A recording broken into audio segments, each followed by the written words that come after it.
Willie, mercy, baby. This is Shaska Willie.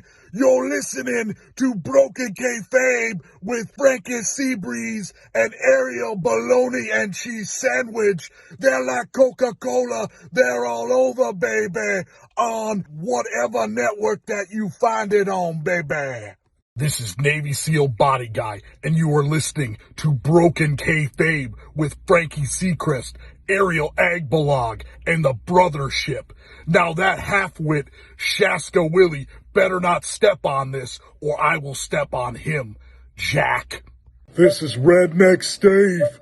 You're listening to Broken Kayfabe with Ariel Agbalog, Frankie Seacrest. Flap their gums about anything that they want, putting some steak on it. Oh, hell yeah.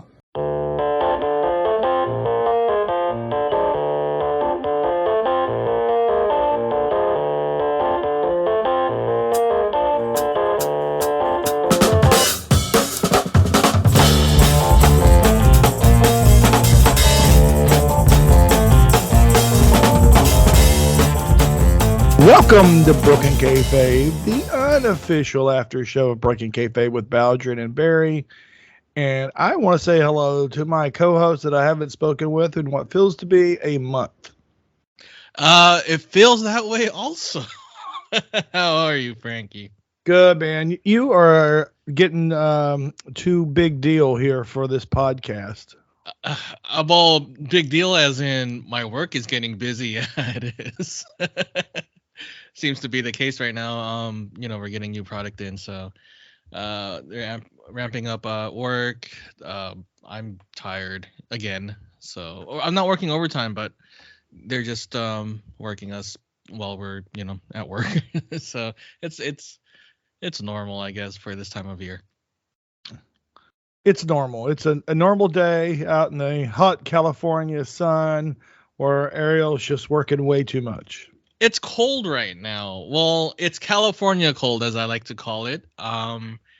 It's not cold as in, we're in states where it snows or stuff like that, but it's just like in the 50s and 40s. It's cold. I think it's like that in Florida also, right? When it hits like 50s or 40s, if ever. Yeah, that's considered cold. Yeah, so 100% correct. Yeah, exactly. Same thing here. So check. So yeah, same thing over here. It's like once it hits 50s, we shut down. We as a society here shut down. No, we just bundle up and put on our hoodies and sweaters and jackets and just I love it though. I love the cold. I like it better than being in the heat, because you're in the heat, you don't want to do anything. You can't do anything after a certain amount of clothes shedding, right? You can't, like, once you're naked and you're still hot, there's really nothing you can really do. But when you're cold, you could bundle up, you can like have hot cocoa or coffee or whatever, and it feels nice and comforting when you're all nice and cozy like that. Yeah, that is absolutely true. However, I will take being hot over freezing any day of the week. Oh, I didn't say freezing. I said cold. Freezing is horrible. That's a whole different level. Yeah. For me, being in the 40s is freezing. It's the same. Oh, right. Yeah, that's true. Yeah, same thing over here too. For me also. Yeah, that's just it gets to the point where, like, my lower extremities, I can no longer feel them. And not that I'm feeling my lower extremities, but it just gets to that point where it gets unbearable for me sometimes also. Do your joints ache in the cold? Yeah, when people aren't trying to smoke them. That's a joke. I do not partake in the marijuana, but I just want to make that joke. I know, I got it. It's a good joke though. Yeah. So, Ariel, speaking of joints, I am just back as of yesterday from the CWF Legends Fanfest. Can I tell you a little bit about it? Tell me everything about it.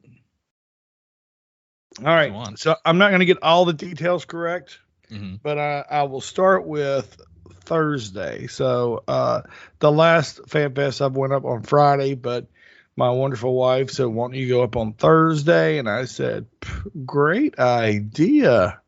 So I went up on Thursday and met Neely J. I met Mark Beaudry, Jamie Ward, and who was the other person? Oh, no. It was four of us. Yeah, four total. That's it. So Mark Beaudry, Jamie Ward, and Neely J up at Delco's Original Steaks and Hoagies up in Dunedin. And so that place, the guy that owns it and I guess runs it, he was there. His mom and brother, they own some other ones up near Jamie Ward. And Jamie Ward had recommended that. And Jana surprised me probably about a month ago. We were up in Dunedin, which is, probably 35 minutes away. And so she surprised me, and I posted there in the group of just how great the food was.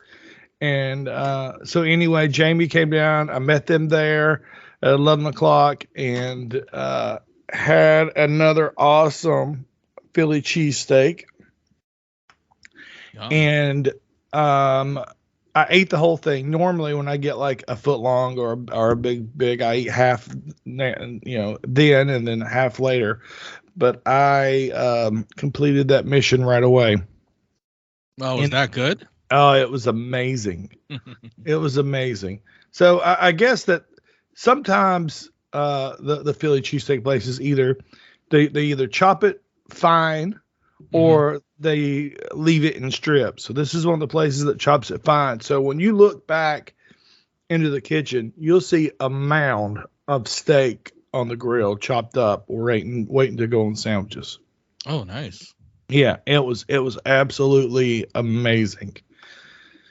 So that is how the Fan Fest started for me, even though it didn't really start until Saturday. That was the perfect way to kick it off. And then, the whole time Jamie Ward's in there and he's talking to the owner, and like it sounded to me like they knew some of the same people, went to the same high schools. So that part was pretty crazy and pretty interesting. And of course, Neely J was Neely J. Yeah.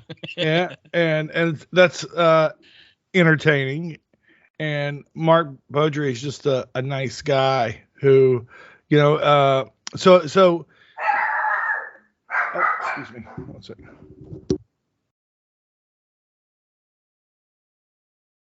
Someone took offense to Mark Beaudry being a nice guy. So, well, while Frankie is dealing with that, hi everyone. It's been a while, and I missed you all, but Frankie's back. Yay! Hey, I'm back. Yeah, I was feeling some dead air. Oh, thanks, man. So yeah, the dog just, I don't know what it was her problem, but anyway. So, against Mark Beaudry, I suppose, being a nice guy. See?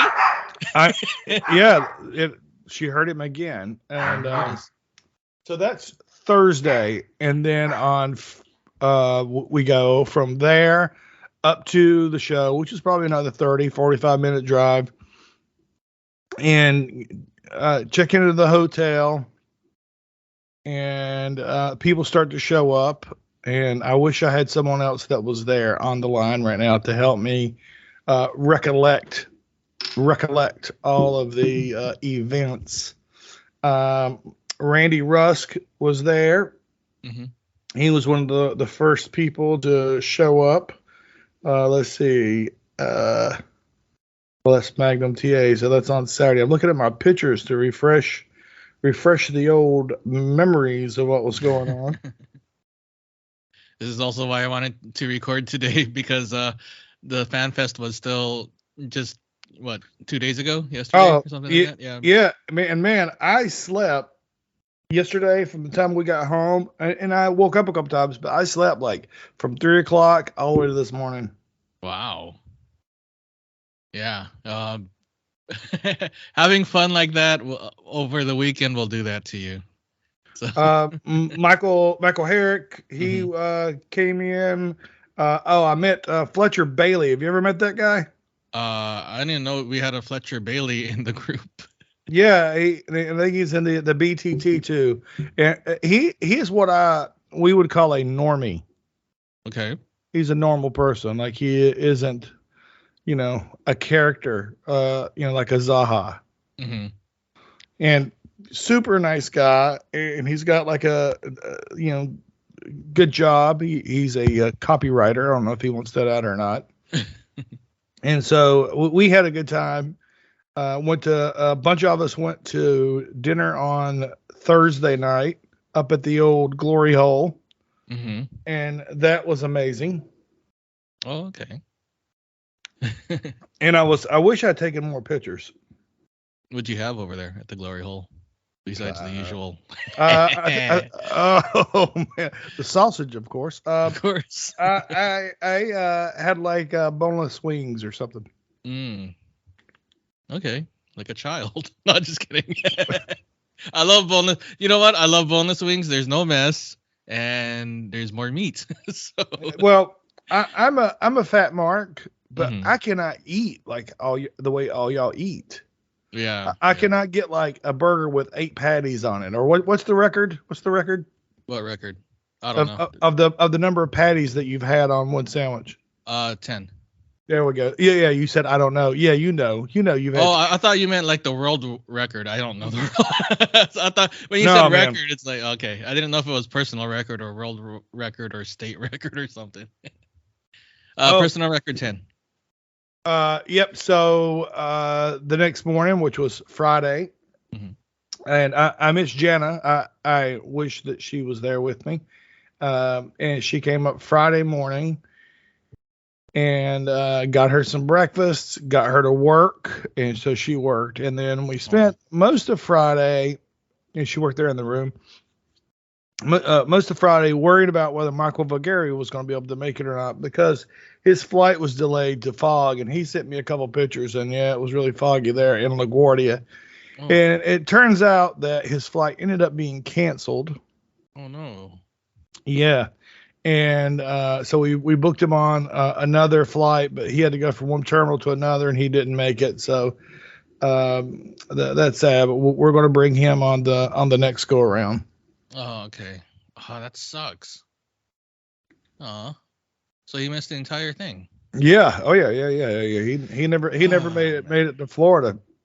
Oh, okay. I see. So well, it's sort of like the same one happened last time. We booked 2 people, only one of them made it. It's the same this way. So we are batting 500 on the getting the marks to Florida. Yeah, and then Friday night we were going to the wrestling match. And did you hear about that? I didn't hear about that. I saw pictures, but I don't know any backstory. Oh well, the backstory was Ben James, and I think Barry had something to do with it. Booked Jimmy Garvin to be at this wrestling match. Oh right, okay. Yeah, which is about 35 minutes away. That's about par for the course here. Everything is about 35 minutes away. Mm. Even if it's down the street, it's 35 minutes away. So Jim Garvin was going to talk afterwards, but this wrestling show is an independent show. I think the group is called WWN.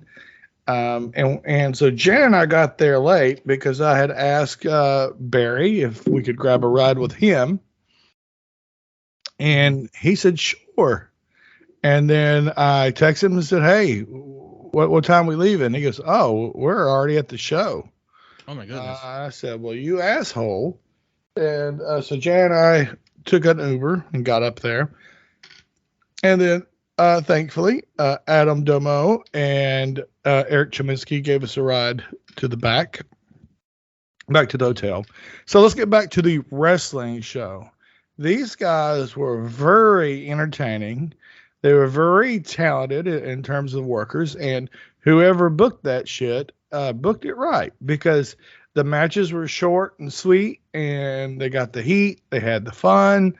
The guy Bud Heavy, he's a star. He is a bigger guy and he wore the little trunks, which was great. He said my shirt was stupid. Did you see that clip? No, I didn't see that clip. Who posted it? Let's see. I think it was David White posted it. And I saw it, and he was saying that my shirt was stupid. And I said, come on, you can't say that. My wife bought it. And he said, oh, she's stupid too. Well, see, you set him up for that. Yeah. Good job.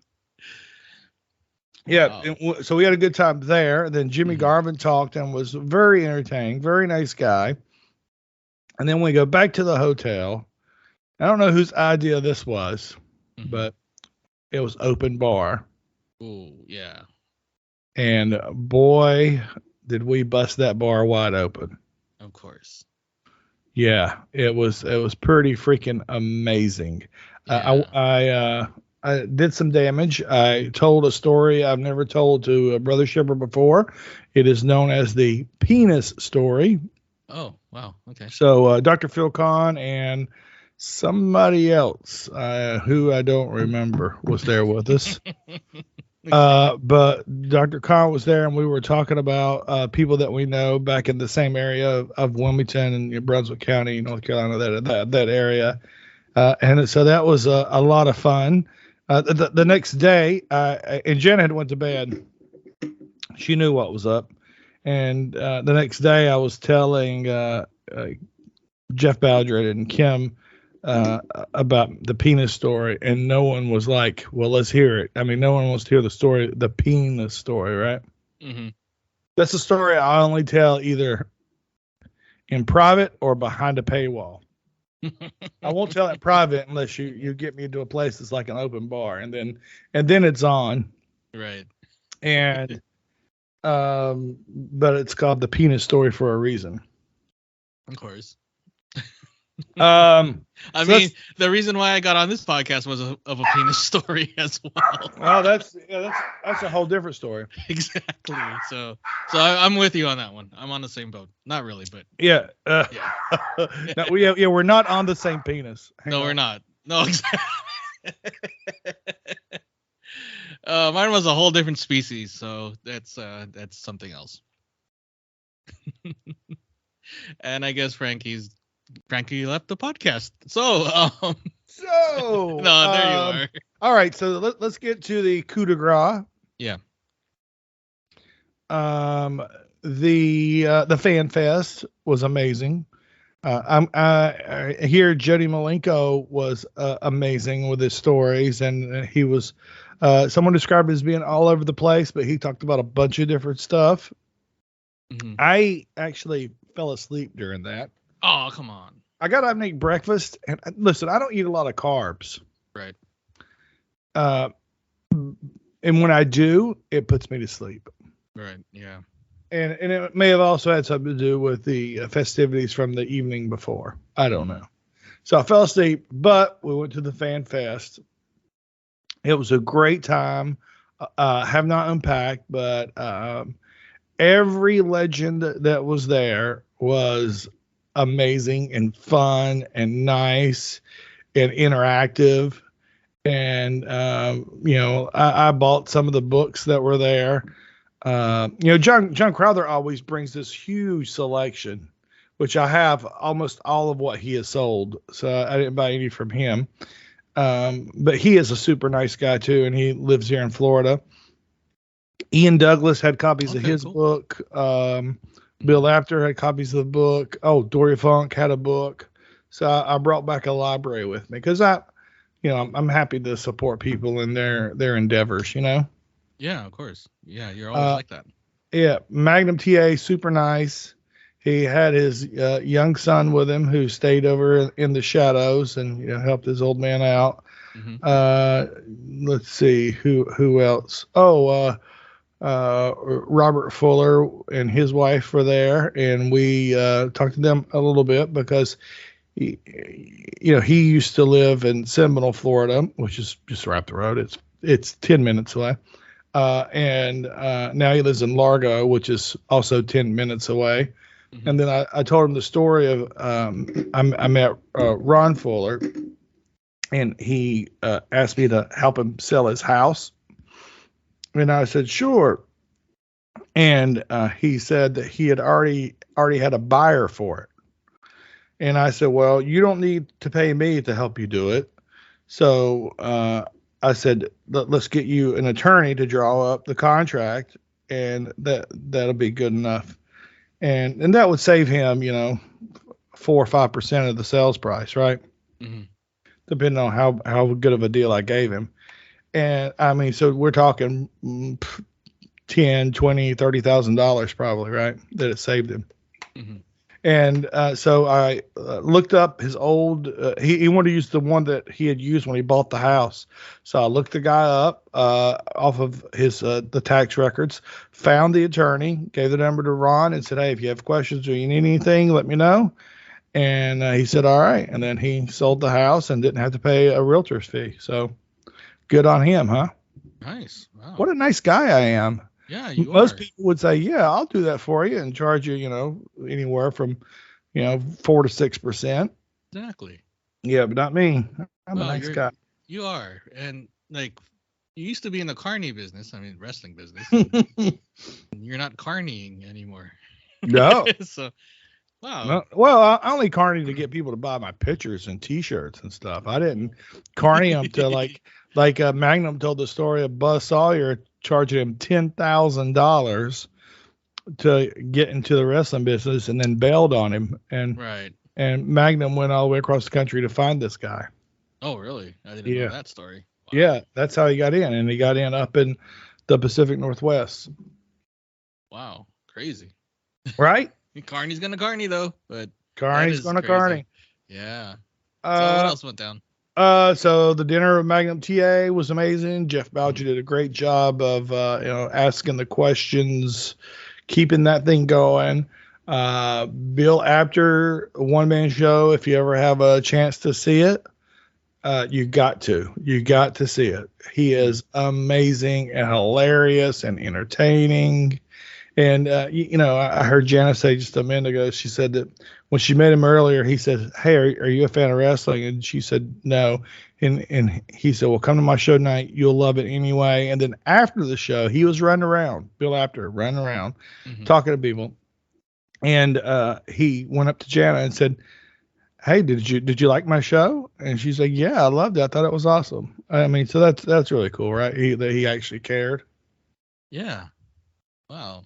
So, like, what he was just telling wrestling stories, or oh man, no, it was about his career. It was a whole production. I mean, like this whole production. He showed a lot of clips. He showed clips of like Dory Funk training him for a match with Chris Candido. And of course, it was, all the ha-ha and the humor stuff. And Dory Funk was there. And Dory's wife. Yeah. And the trainees, shut up. And he had a couple trainees that he was he's still training there. Wow. Okay. That's cool. But no incidents with the wife, though, right? I mean, like that you. I can't speak on that. Okay. Not with me. No, not with you. Okay, that's good. I mean, I did. I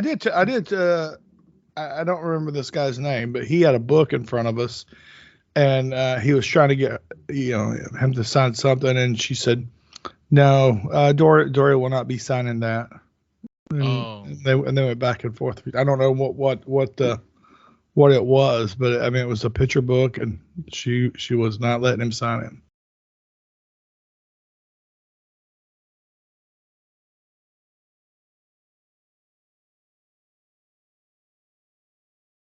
Okay, Ariel, I think this would be a good time to go to my conversation first with Jana discussing FanFest this past weekend.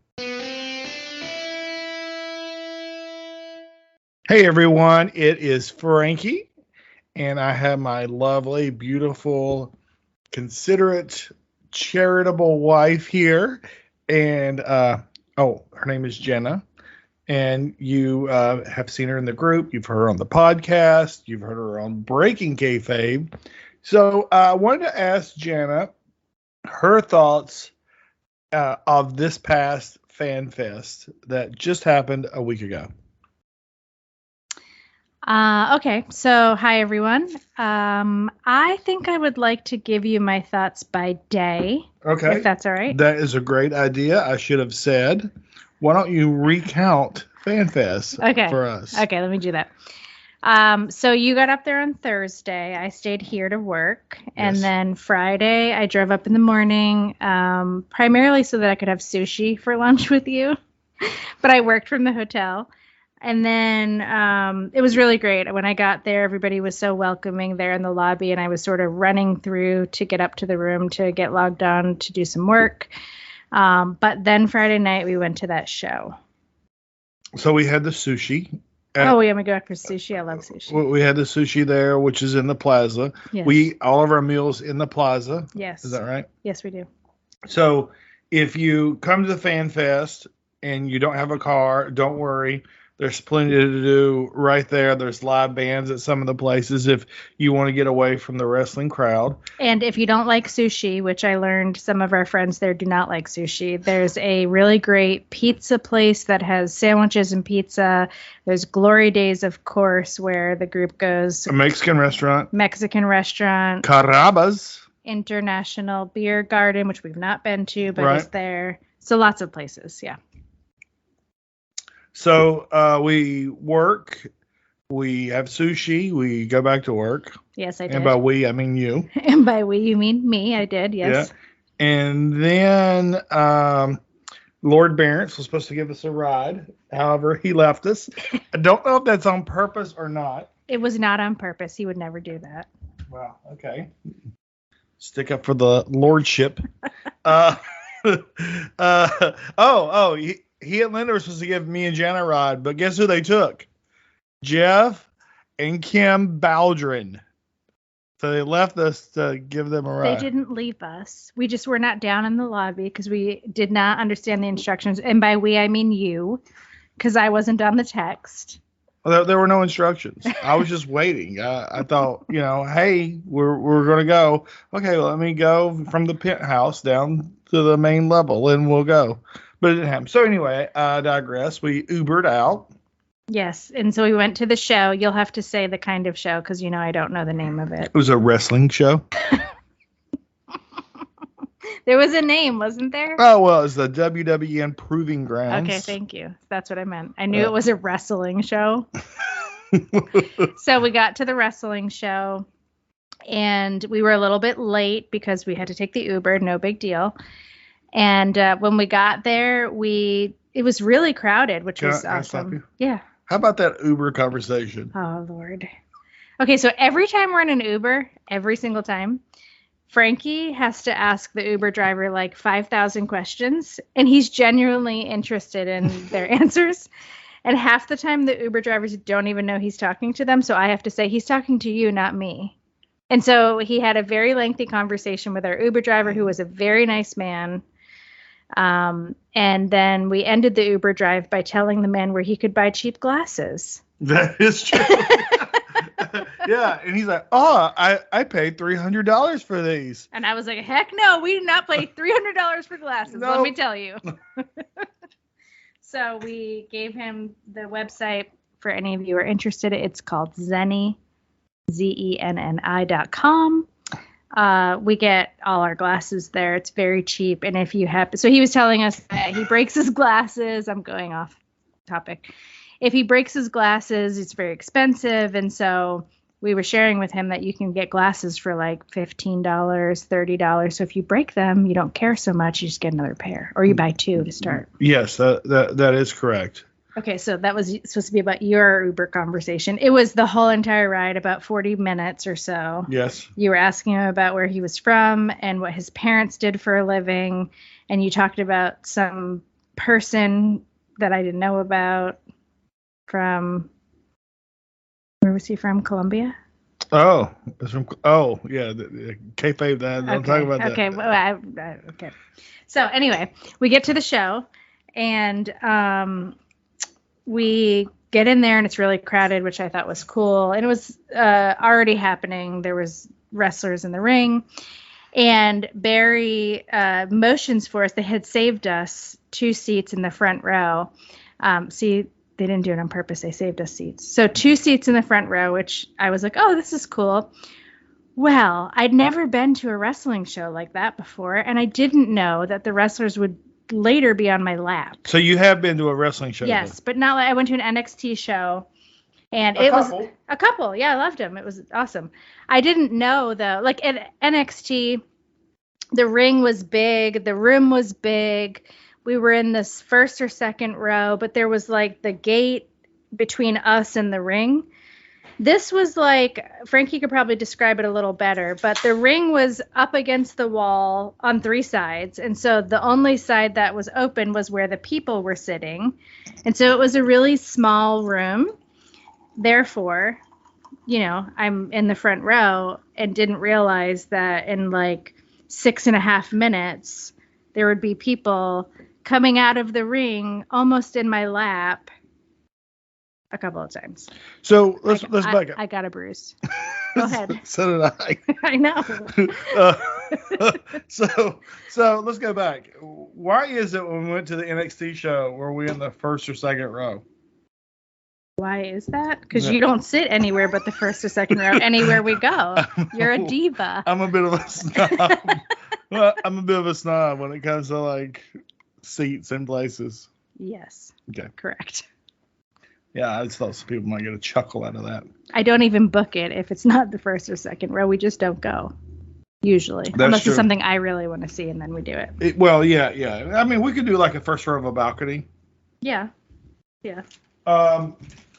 So the show was good. I had a good time at the show. Yes, the show was really good. I actually really enjoyed it. I was nervous a couple of times, which is not atypical for me, but I don't like to see people get hurt. She's very empathetic. If she sees you trip and fall, then she feels the pain that you feel, physically feels it. Yeah, I really do. I don't laugh at you. I feel like I just hurt my knee. It's the weirdest thing. But so I was a little bit of that, but I thought it was really fun. And then the man said, move. And I said, what? And he said, move right now. And so I hurried up and moved and jumped in the second row on the other side. And then I stayed there for the duration. But it was a good time. Yeah. Did I tell you I was talking to one of the wrestlers in the bathroom? Did I tell you that story? Yes. Okay. So I'll skip it then. So then after the show, gorgeous Jimmy Garvin. Yes, that was really, really fascinating. I should say too that during the show, the very nice shirt that I purchased for Frankie was called Stupid, and then I was called Stupid as well, which was maybe not the first time for me. I'm sure somebody's called me that before, but it was interesting. Okay, back to Jimmy Garvin. So the booker on today's podcast got it wrong. He said that I can't remember how he said it, but anyway, what happened was Bud Heavy started insulting my shirt, and he said that shirt is stupid, and I said, hey man, this shirt ain't stupid. My wife bought this shirt, and he said, yeah, well she's stupid too. That's how that happened. But it wasn't just one time. I know it was sort of a thing. It was sort of a thing. It was fun though. I wasn't mad. I thought it was funny and it was a good time. Yeah. And in all fairness, I did pick it out. Jenna bought it, but I did pick it. I did pick it out. That's true, you did. So then Jimmy Garvin came up and. No, you never heard of Jimmy Garvin before. Never. But I did show you pictures, so I looked yes. like. I always do that. Always do. I always show pictures like, hey, this is what this person looked like back in the day. Yep. And so I don't know, maybe it's just me, but I'm hearing these stories for the first time. So I think that's probably different than a lot of you. So for me, I'm just totally in the moment. I mean, oftentimes surprised that this is people's real life, that they actually got to do these things or they did these things or whatever. And I was no exception with him. I thought that he shared openly and freely, which was also really fun. But just a really interesting stories. I mean, I don't know. I thought it was totally worth the time and all of it, right? The show was really great. He was so interesting. So these tickets, what she's saying is the tickets to this event, which were extra, were worth it. Because I think that, and I think Ben James was the catalyst behind this thing with Jimmy Garvin. And so if there's another fan fest, and if Ben does this thing, or if somebody else does a thing where you get to go and have this, 75-minute Q&A with a legend, you should definitely do it. I agree. And in fact, if Ben called and said he had a thing where he lives, we'd go. Like, I thought it was so good. Yeah, he lives south of us, Charlotte. Not far from us. So also a nice, easy drive. Correct. So it was really fun. And then we caught a ride home with Adam Doan and Eric Chominski. Yes. And I won't recap the whole ride, but it was a lot of fun. Mm-hmm. Yep. You were interviewing them quite the same way as you do our Uber drivers. Well, that's what you got to do in a car. But it was fun. Well, I don't like to talk about myself. So you have to talk to other people and ask about them and get them to talk. Well, here's the thing. In Uber, you actually don't have to talk at all. They just turn the radio on, and you could just sit back there and look out the window. Boring. So that was Friday. Then we got back to the hotel, and I also think Ben James was the person who had the refreshments. Yes. Which was lovely. Well, that was part of the deal. Yeah, but wow. Right? I know. So it was set up in this conference room, and there was a lovely bartender helping out, and she was just great. And so it was a really nice time. And we spent some time in the lobby talking with folks before we did that. And then I went off to bed. And you came up. I followed later. shortly thereafter. Was it shortly? I was asleep. I have no idea. So anyway, that was Friday. No, I partook, as it were, and ended up telling the penis story. Oh my gosh, please don't tell that again. And it was to Dr. Philip Kahn. Yes. And I apologize. I had partaken. I don't remember who the other person was. That's true. So. And then I woke up and he said, I told the penis story. And I was like, oh, okay. She's like, I can't wait for tonight. Let's see what you do tonight. Okay, let's see how you top that. All right, here we go. Yeah. So Saturday. Busy day. Yes. We had a great breakfast. We took a nap. And then we let's see. Then we met all the legends. Yes. Everyone was. What was your take on all the legends? I think it was like years or events past. I shouldn't say years. All the events past. They were really nice, engaging, happy to talk with us, happy to talk with me. Right.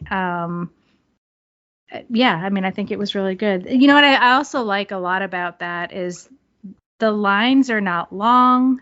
And if you do have to wait, it's for good reason. It's because the legends are talking with people and engaging and, really they care. It seems like they really, really care. Mm-hmm. So I thought that it was cool. I enjoyed it just like I have in the past. Yeah. And did you butt heads with anybody in there? Who would I? Okay, how about this? What was your interactions like with Marty Funk in there? Oh, she was lovely, actually. Yeah. Yeah. So we were in line, and I heard her tell someone she was not going to sign, or let me back up. I was in line. I heard her tell someone that he was not going to sign their thing. Like they had a book and she said, we're not going to sign that. And that I couldn't really hear. I was a little bit far back and I was like, oh, that's weird. And so then when we got up to our turn, she was sort of texting and a little bit distracted, but I was talking to her and she said, "Wait a second, how many do y'all have?" And I said, "Well, we have 6, but it's 3 each, and I don't need my name on any of them." And she said, "Oh, okay, honey."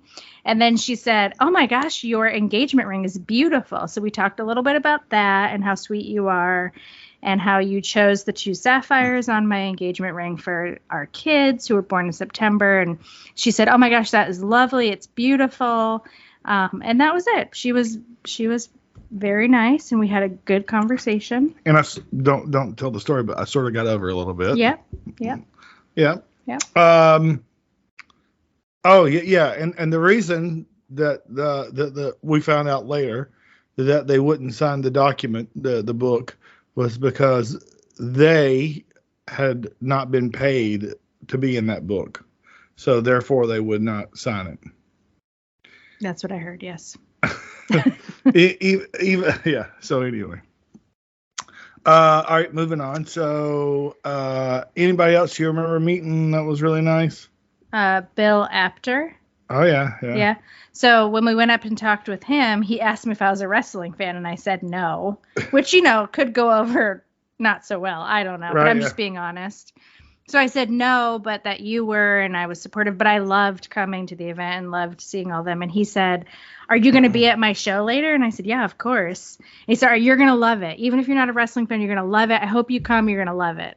And so that was a good conversation. I thought pretty cool for him to actually engage with me after I said I wasn't really a wrestling fan, although I loved, the events. The folks that acknowledge my wife at these things are some of the best. Like Jerry Jarrett he brought her into the conversation. I know what you're all thinking, but I think they see a person that is not involved in it, and they bring them in, and I think that's very endearing. And it makes Jana feel great, and it makes me feel great that they do that for my wife.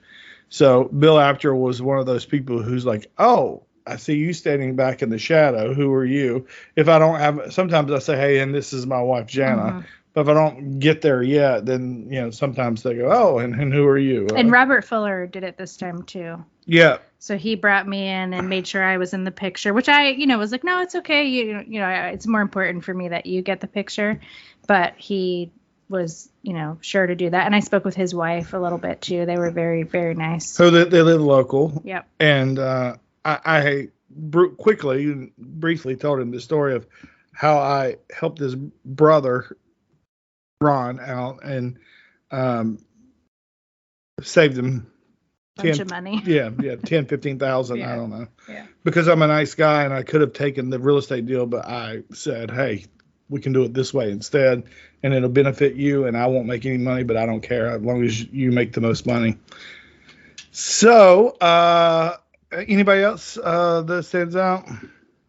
Well, I didn't really talk to Magnum TA all that much, but his penmanship, It's amazing, my word, is better than mine. Yeah. I was like, whoa, that guy's seriously, I it's probably a silly thing to notice or say, but I really picked up on that. But he was cordial, and it's not that he didn't talk to me. I just didn't step up. I think I might have been talking to Roman or somebody while you were getting that one. I noticed that a lot of times. It's that you were talking to other people while I was, being the mark. But what did you think of Magnum's Q&A? I thought it was awesome.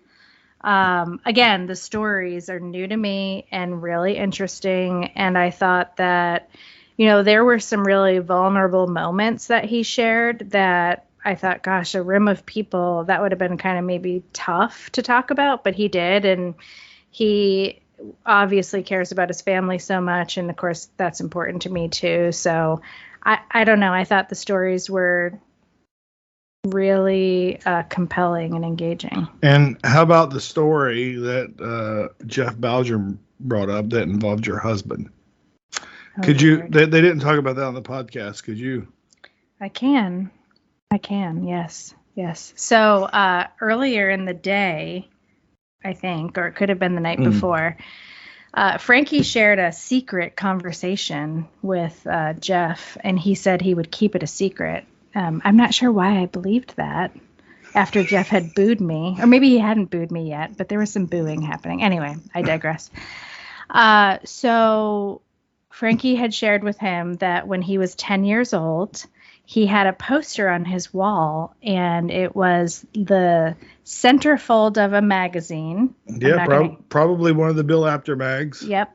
And it was Magnum TA in a towel.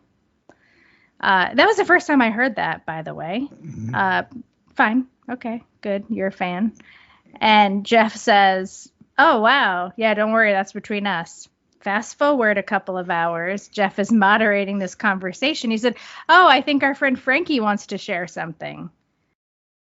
And shares with the whole room and Magnum TA. Well, and when Jeff said Frankie Secrets, yes, the room booed. Well, there were some cheers. Jeff. It had to have been Jeff. I'm just making that up. It wasn't him. But it might have been somebody named Shard Johnson or Russell. I don't know which one was at that. Me neither. But people started to cheer. But then someone started to boo, and then Janet was like, "Oh, they're booing you too," because he said, and his wife. They were booing me, not you. Oh, really? Yeah, don't worry. That's nice. That's nice of you. Yeah, you're still in. That's nice. I don't know. So I told that story, and Magnum kind of blushed and smiled a little bit. And then he talked about how the promoters, I get these words wrong, so I don't try to retell their stories, but how the promoters wanted him to do that, and it was really... And be a sex symbol. Yeah, be the sex symbol at that time. And so he actually, he is a pro. So he took that weird moment, Jeff, that weird moment, and turned it into a story about, at that time, what they were trying to do and why he was asked to do it, and how his mom or his grandma or somebody was like, "What?" So it turned out to be an interesting story, but yeah. So we had Friday night story time about you, and that was our Saturday night story time about you. Right. Yeah. Yes. And unfortunately, that's where it ends. Yeah. Yes. Yep. And then we went after that. We had dinner, and then we had the Bill Apter show. Oh, we had dinner. Which was fun. The dinner was good. The dinner is really good there. I've enjoyed it each time, but this time I really liked it. Oh, it was pork, right? Yeah, it was the pulled pork and salad and rice. And then the Bill Apter show, which was hilarious. It was so good. I really enjoyed that. Yeah, it was. It was very entertaining. And then Bill was running around the hotel afterwards. Yep. I mean, it was really cool that he was doing that. Yes. And I remember I started telling him the story, and he just turned around and went the other direction. He's probably afraid you're going to tell the Friday night story. He probably heard. Oh, the penis? Yes. I don't blame him. Do not blame him. He knew what was coming. No pun intended. Oh, boy. He said, "Man, it is a hard road ahead. I am..." Stop it. Yeah. So he might have known. Let's get some shout outs. Okay. Who are some folks that we hung out with? Oh my gosh, so many people. Yeah. So I started with Neely J. Yeah. Who's one of your faves. Yeah, he's fun. Mark Bowdry, who is your homeboy. We're practically neighbors in the old days. Yeah. Mark's from up near Boston, Andover, I think he said. Let's see, who else? Oh, Jamie Ward. Yep. Jamie's got to bring his wife. That would be fun. I know. And let me say, more people should bring their significant others. Sorry, that was my fault. More people should bring their significant others. Yes. You agree? I agree. Yeah. I have so much fun. I can't speak for everybody's significant other, but I think if they like people and they like stories, then they would enjoy themselves. Everybody is so nice. I haven't met anybody that I've been like, oh, wow, right? I just really haven't. So, I'm going to say this. It had to have been a little awkward for Linda Why? Because Barry has mentioned her on the podcast for whatever now, right? And it's like, I mean, people do it to you too, right? Yeah. But it's like the first time they meet you, they think that they know you. Yeah. And that's weird for some people but you. Well, it's different because of your work. Yes, I was just gonna say that happens to me all the time at work. So at work, I put out a lot of videos to talk to the people that work in my organization. That's our dog's wrestling. That's brand. our dogs. And so oftentimes when I go to the sites, people think they know, or they do know me, right, from the videos. And so that's not an uncommon thing for me. So I get it now. That might have been different for her or for others. I know, but wrestling fans are a little different. Yes, but very nice. Yes. Very nice. Very nice, very evil. I married one. Yeah, that's a whole other story. Not the married part, but the fan part. So anyway, we went out to Glory Days like afterwards, yes. Which was a really good time. I posted a video from there. Craig Halleck sang for us. Oh my gosh, that was so fun. Craig did an amazing job. We asked him if he'd play a song, and so we went out by the pool, so it was quiet.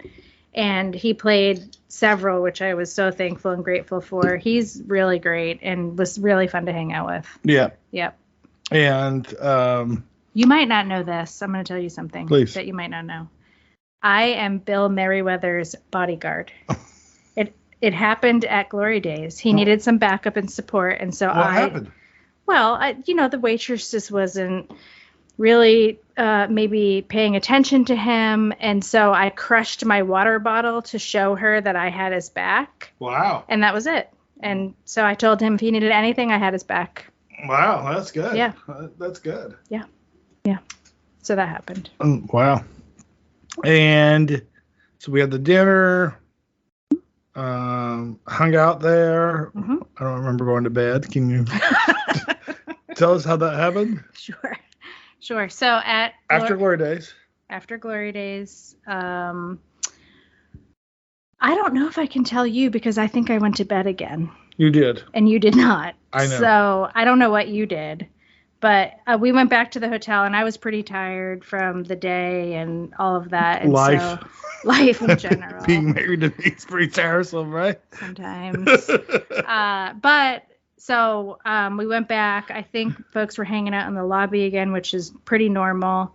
And I went up to bed, and then I'm not sure what time you came in. Okay. So cool. Somebody else will have to fill in that story for But you. we woke up in the morning. We did. And we took some pictures with everyone. Yes, that was fun. It's fun and it's bittersweet because we're saying goodbye to a lot of people that were leaving. We left on Sunday too.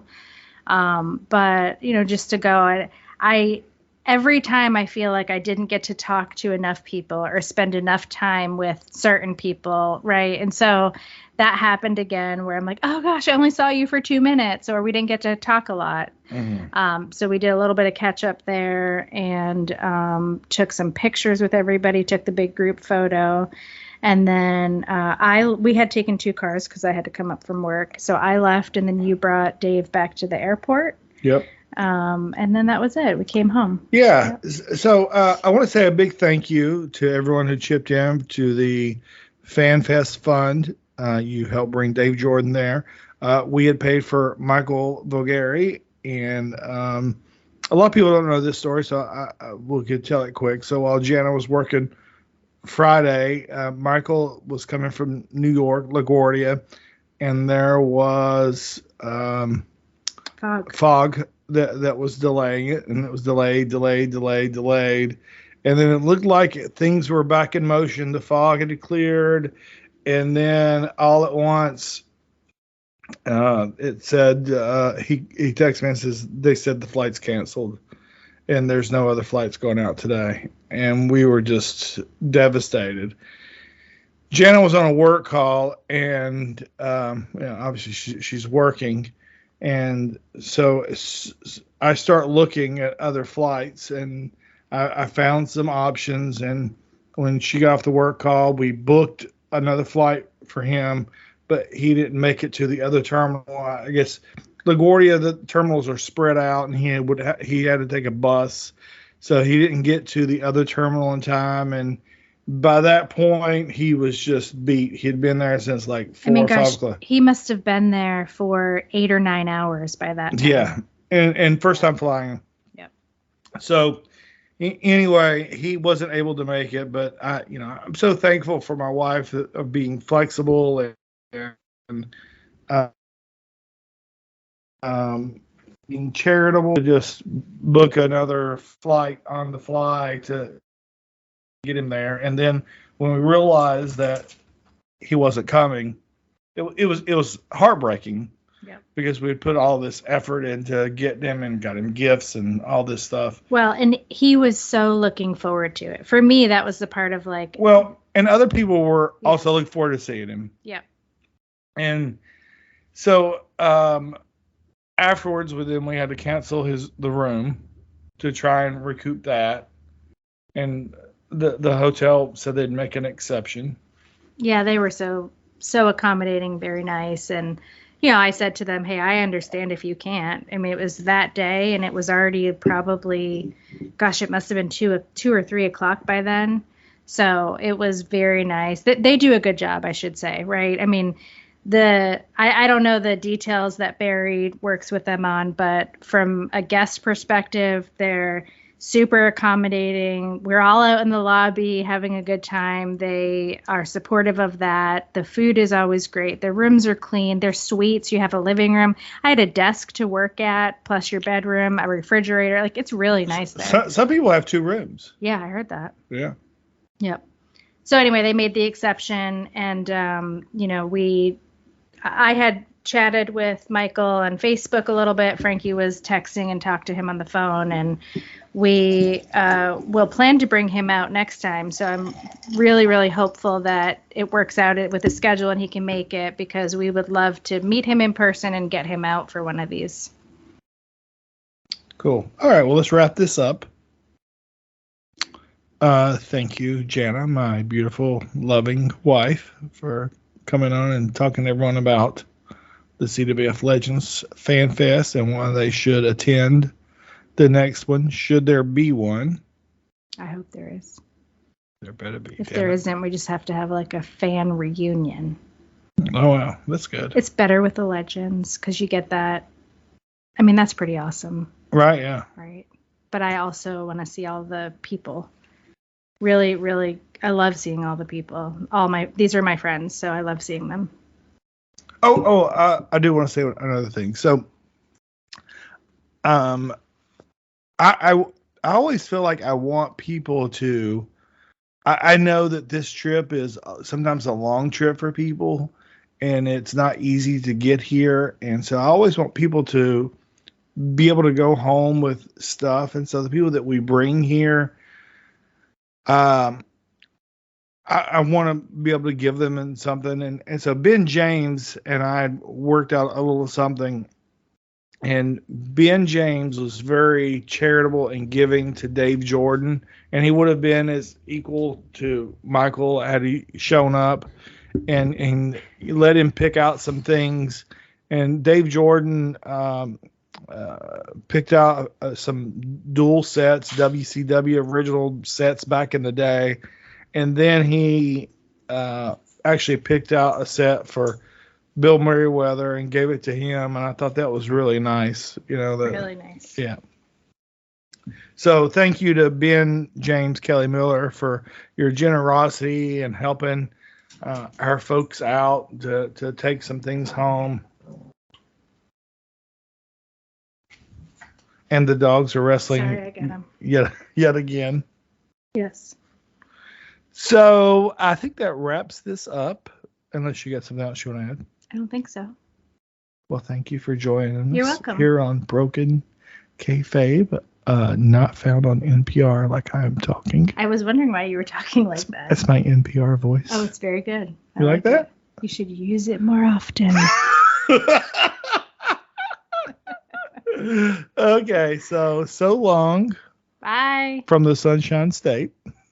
Oh my gosh, you represent the the Sunshine State now. Well, that's what Gordon Soul used to say. He was his announcer and the CWF. Okay. And he say so long from the Sunshine State. Okay. He didn't say Sunshine City. He didn't. Do not say that 3 times fast, So anyone.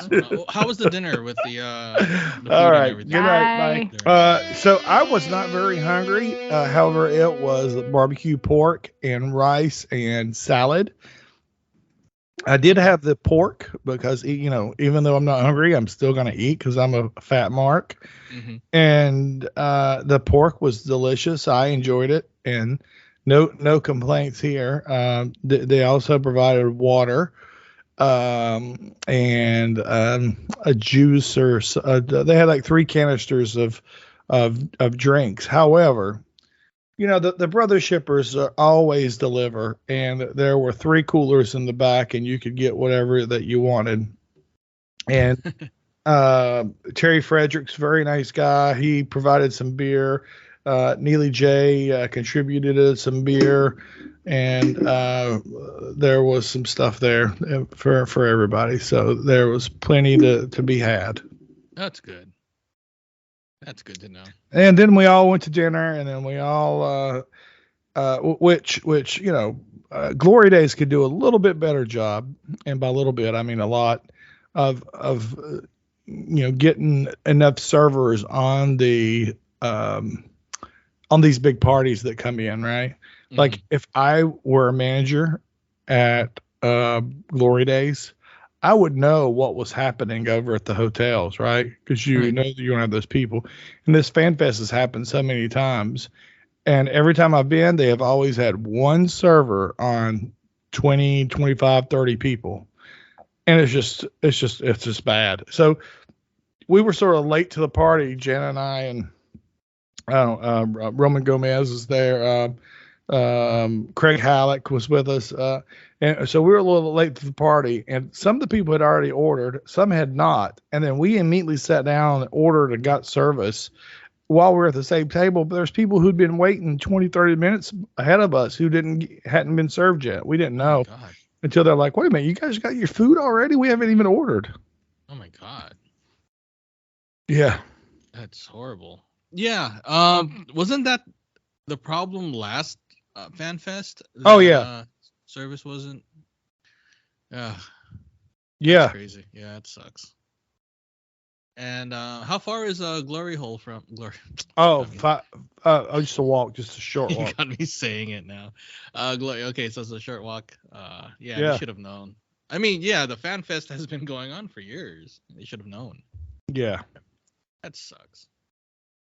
Yeah, and the lady that was the server was a little bit snarky, and she would call people by what drink they were having. That she'd say, "Hey, raspberry tea." Really? You need something else? What do you want? Raspberry tea? Yeah, seriously, raspberry tea that is also known as Dave Jordan. What if there's another raspberry tea? Well, there were 2 PB&Js, which is a drink apparently. So. Oh, okay. I don't know how she kept those straight. Probably direct eye contact while calling them PB&J. That's what I would assume. I mean, you can't just shout it out and say PB&J and then have 2 people, go. Oh yeah, that's me. Yeah, exactly. So she's probably like looking at one of them and calling them PB&J. I don't know, but that doesn't sound friendly at all. So here's some highlights, and I'm not excluding any, but I would like to get Zaha because I didn't see him a whole lot. Travis Raines. I'd like to get some different people on the podcast. So if you hear this and you want to be on the podcast, please come and tell me your experiences with the Fan Fest. One of the highlights was Kim Bowdren made banana bread and brought it. Ooh. And so, yes, that was delicious. And then so I took a piece, I ate a piece, gave a piece to Jana. And then later she had it all out just to, I guess, get rid of it or whatever. And I scooped all that junk up because it was amazing. So, Kim, thank you so much for the delicious banana bread. It was amazing and it was exactly what I needed. Oh, really? That's good. I'm still trying Yeah. to perfect my banana bread recipe. Oh, yeah? I'm trying several recipes and nothing's really like standing out. And I still have to improve on it. Like some call for a lot of sugar, some call for a little bit of sugar, some baking powder, some baking soda, a combination of both. So I'm still fiddling around with different recipes and seeing what I like. But yeah, I don't know. I thought banana bread would be an easy thing to do. I mean, for the most part, it is easy. It's just a couple ingredients, but getting it to where it's like, okay, it's nice and it's cooked all the way through, or it's nice and even browning everywhere or whatever. I can't seem to get that sweet spot. I guess the oven I'm using, I don't know. But yeah, it's different types of different kinds of textures and like levels of doneness. I don't know. I can't figure that part out yet. So yeah, that's my banana bread ordeal that I have to deal Wow, with. dude, you are a freaking nerd, man. Well, I have to because it's like I don't want to be wasting food. I mean, if it's not good, I'm not going to eat it at all. And I'm like, I made this banana bread and like it's just going to go to waste. So, but what do I expect from a guy who loves the Golden Girls, right? I mean, exactly. I would bet they'd be able to make some good banana bread. Well, they love cheesecake. I should be doing that instead. Cheesecake is a is a well-known Golden Girls favorite amongst. We're talking about Golden Girls, okay? So yeah, they love cheesecake, but yeah, I should start doing cheesecake then instead. Yeah. Here is another highlight. Bruce Cohen brought me back a Krispy Kreme donut. Ooh, yeah. Delicious. Here's one thing that I did not like. Okay. I did not care for when someone was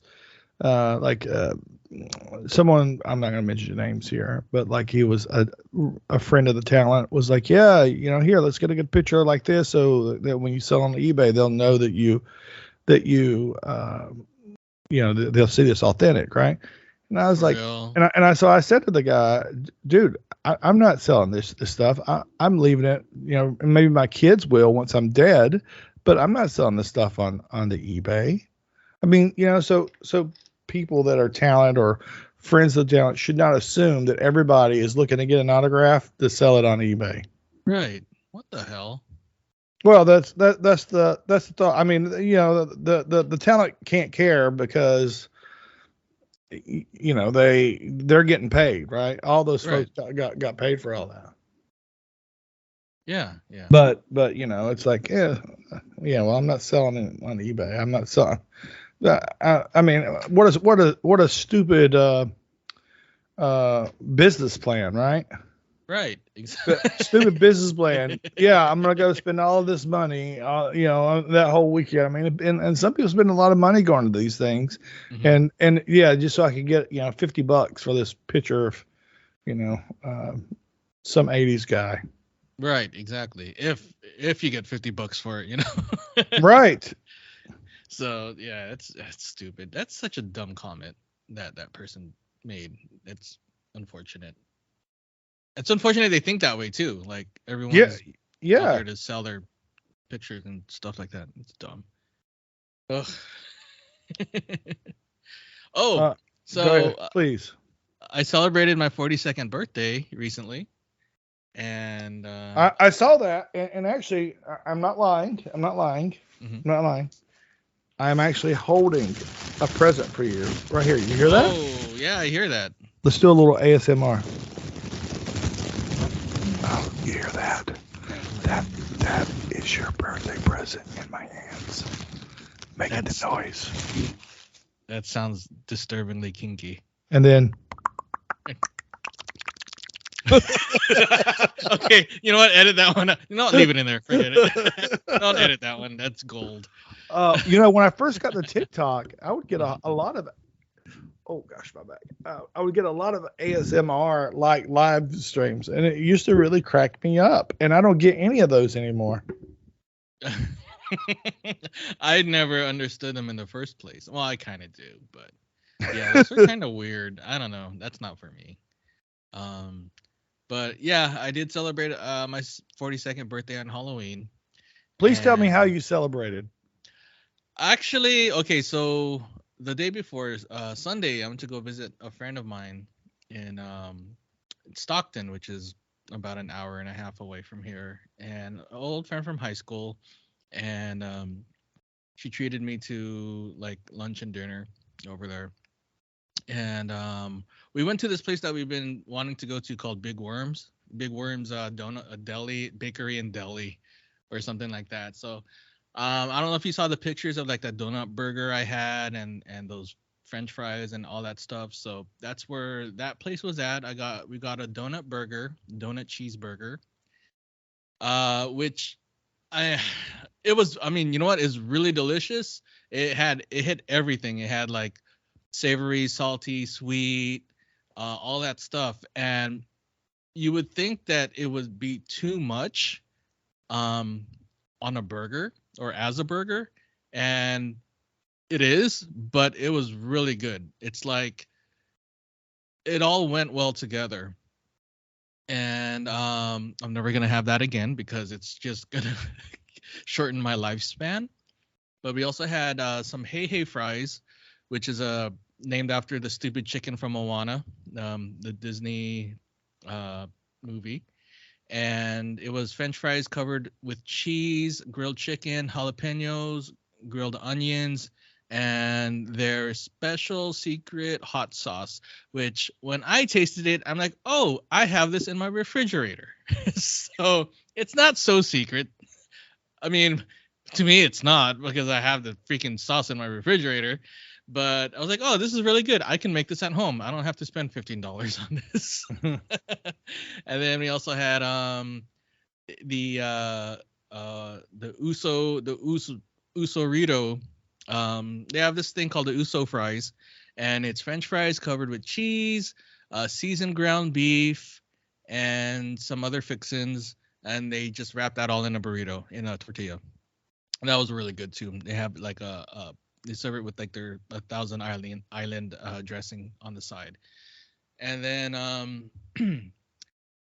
that was for lunch, and we were gonna plan something for dinner, probably like something like really nice and trendy or something like that. But the restaurant was closed on Sundays. A lot of places in that area close on Sundays, so we were like, oh, what the hell? And then I noticed that there was a Church's Chicken down the street. I don't know if you've ever heard of or been to a Church's Chicken. Yeah, of course. Yeah, so they closed the one over here in San Jose, like I guess 20 years ago or so. And the last time I had Church's was in Long Beach, California in 2009. And I love the place. I love their honey butter biscuits. That was like my favorite. And the chicken was really good too, from what I remembered. So I'm like, dude, let's just go to Church's Chicken for dinner. And we got that. Got my apple pies. I love apple pies. I have to talk to you about that in a bit. Exactly. So we just ate, got full. We're watching some scary movies, and that was it. I went back home. And then Monday, Halloween, what did I do? I stayed home. I cooked. What costumes you wear? I didn't wear a costume. I was like, I don't want to do anything on my birthday. You didn't even put on your tights, buddy? No, I didn't even put on any pants. That's my boy. That's my boy. Just I just stayed home. The tights, I was thinking about putting the tights on and the mask, but putting the tights on makes me sad to look at my body. Aww. And how how I desperately need to go back to the gym. But anyway, I stayed home. I cooked a little bit, dinner for my family, and some Filipino dish. And actually, it was a Hawaiian dish. It's called pork and peas. Can you name? And Yeah, pork and peas. Okay. pork and peas, yeah. It's in Philippines it's called pork guisado, but it's just mainly the recipe I used was marinated pork shoulder cut into pieces like 1 inch pieces, marinated with vinegar, soy sauce, garlic, and then cooked it in a pot, and then added some what was it? It was tomato paste or tomato sauce just to give it that red color, and then condensed cream of mushroom soup, which was like their secret recipe or secret ingredient in there to make it a little bit more. I guess they added as a thickener of some sort. Mm-hmm. And then frozen peas. That was pretty much it. Salt, pepper to taste, and serve it over rice. You're good to go. So that's what I made. And my mom made pancit, which is the Filipino noodle dish, kind of our version of chow mein. And I went to bed at 6:30 p.m. I just got tired. My body thought I was going to work because it was on a Monday, and I took the Monday off actually. And my body was like, "Okay, you got to go to sleep now. You got work in a couple of hours." So I tried to fight it, but I couldn't. I just knocked out. I missed any trick or treaters that came to the house. Um, I I knocked out. Went to sleep at 6:30 in the evening. Woke up at 6:30 in the morning. Woke up here and there to use the bathroom and everything, but I slept a good 12 hours, and that was it. I asked my mom if any trick or treaters came like the following morning. I said, I asked her. I didn't hear any doorbells go off. She said, yeah, only like 3 people came. I guess over the past couple of years, Halloween has not been a big thing here. No kids come. There was like 2 years ago, 0 kids came. We had all this candy. Oh no, was it 3 years before the pandemic? Like right before, like I guess 2019, like no kids came. And 2020, 2021, nobody came either. But yeah, like I don't know. I don't know what's going on nowadays. Nobody likes to celebrate Halloween, I guess. Not like when we were kids. And maybe for safety reasons, maybe whatever. But it kind of sucks. It kind of bummed me out. But that was basically my birthday. Just hung out with my friend, ate, slept, caught up on sleep, and that was it. Then back to work the following night. So 42 doesn't feel any different than being 41. Just realizing that I'm getting up in age kind of bums me out, but I'm still here. I still look relatively young. I feel relatively young, and I guess that's all I can pretty much hope for right now until I get back to the gym and start getting that, get in shape so I could wear the the wrestling tights again and the mask. And that was my birthday, so it was pretty cool. It was all right. Well, it sounds very fun. Not really. No, hanging out with my friend was fun. Yeah, it was cool. I would have enjoyed it. Mm-hmm. How about that? Yeah. Yeah, I would have enjoyed. I enjoy the low key things that this morning I said to Jana that a lot of guys come to the fan fest without their wives, and that their wives may think, oh man, that place is crazy. There's probably guys go there and get hookers and blow, and they go to strip clubs, and no, it's just a bunch of fat marks sitting around talking about wrestling. And if they come here, like Zaha brought his wife and kids at the last fan fest, she will see that it is nothing of that sort, and will next time he wants to go, which he came this time kidless and without the wife, she'll see, oh gosh, it's just lame, and right. Michael Herrick brought his wife and kid, and I was fortunate enough to go to dinner with them, and on that was what was that, Wednesday night, I think. And I mean, that was very, very, very special to me because there's a few people in the groups that have met my kids. Everybody knows Jenna now because she goes to the fan fest with me. But that was very special to me to get up and go and meet their wife and kid. Michael's wife and kid, and then they get to meet mine. And it's also special for my kids to be able to go and hang out with my friends. And Michael's, I always say he's a nice guy, and he goes, no, I'm really not the nice guy, which is what a nice guy would say, right? They wouldn't go, yeah, you're right. Like me earlier when I'm going, yeah, I'm a nice guy. Yeah. I could have charged this guy $20,000 to do this deal, but instead I said, oh, do it on your own. But anyway, he corrected me this weekend and said he's not the nicest guy. He's thoughtful, because he gave me this really cool thing that he made that's like a wooden Christmas tree on a decoration. I'll post pictures of it when I get it up. And so I took it up with me up to the fan fest because I wanted him to sign it. So there, that last day, I had him sign it. Oh, that's cool. Yeah. That's awesome. Yeah. I mean, I really appreciate things like that. And I mean, the guys were joking. They're like, "Oh yeah, but put on eBay 250." And he goes, "Yeah, if you get 250 for that, then we'll start a business." That's absolutely correct. Yeah.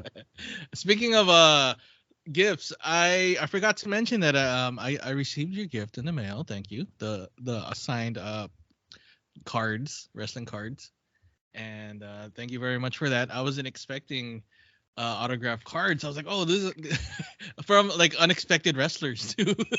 Right? Like, oh, this is pretty cool. It's so random. It's so random. You got like Sergeant Slaughter, and then you got one. I got one from like, what was it? Nydia from WWE. Oh yeah. Like, oh, that's tough enough.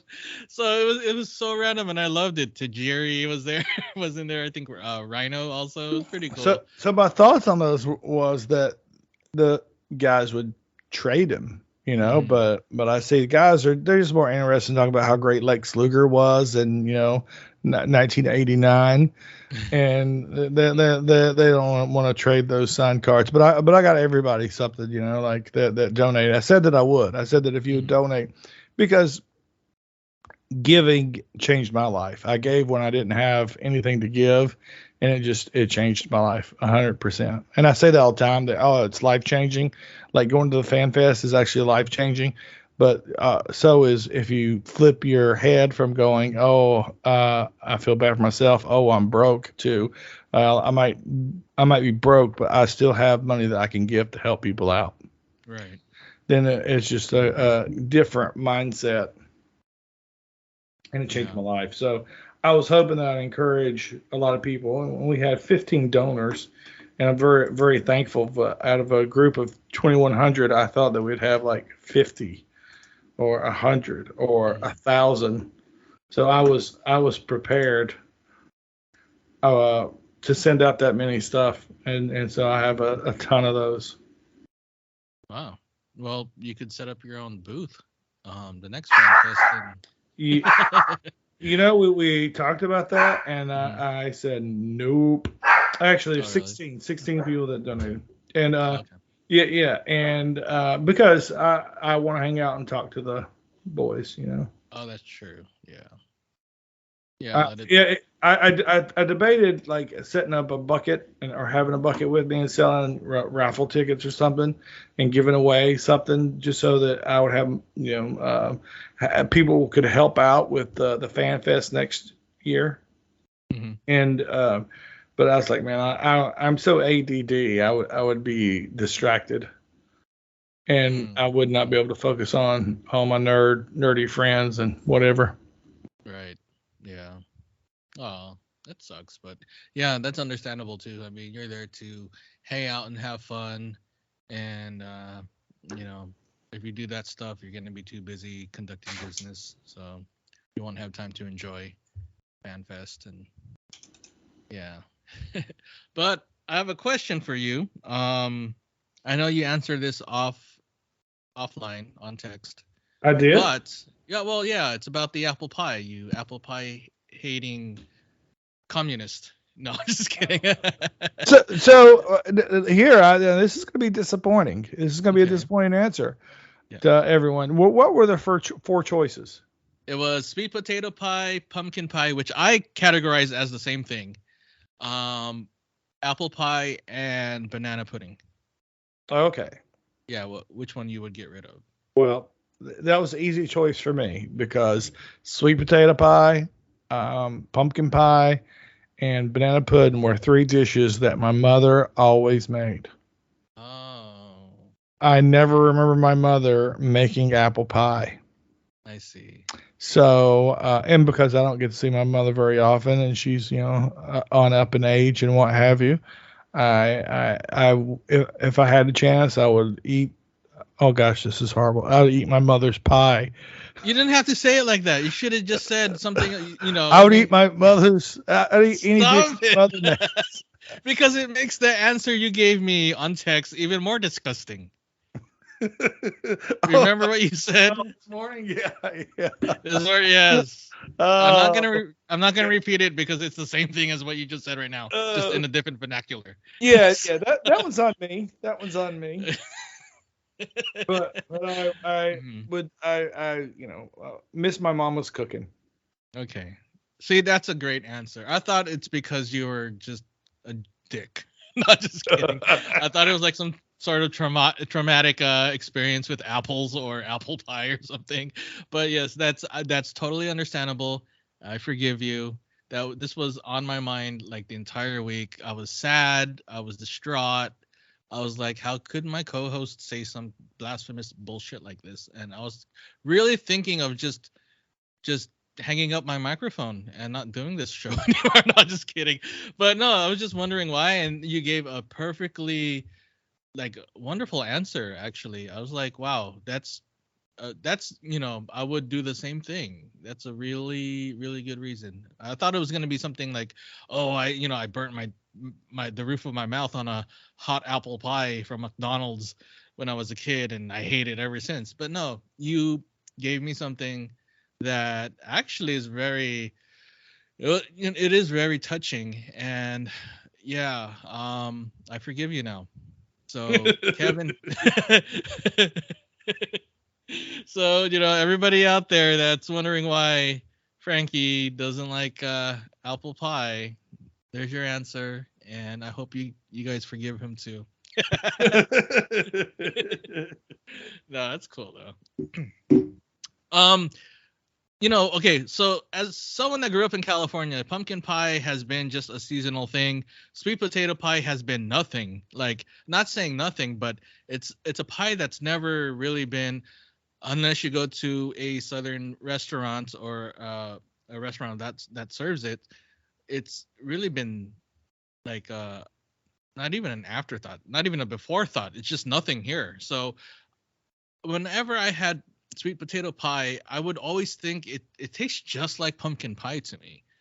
I can't really. I mean, is there a discernible difference for someone that grew up in the South or in places that have pumpkin pie and sweet potato pie? Like, yeah, I don't know how often you had it, but Well, pumpkin pie is more spicy, and the sweet potato is more laid back. I think you do put like the cinnamon stuff on it, but yeah, I think usually I never thought how similar they are. Maybe because I've never seen them in the same place at the same time, but I love them both, and I love putting whipped cream on them.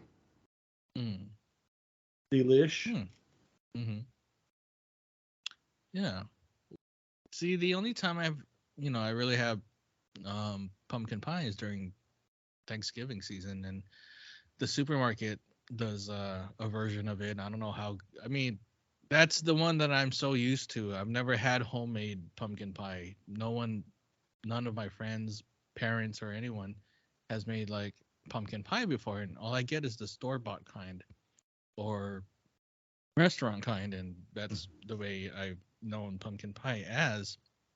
Sweet potato pie. If I'm in like a barbecue spot or a southern restaurant and I get the sweet potato pie, there's a subtle difference, but I really can't tell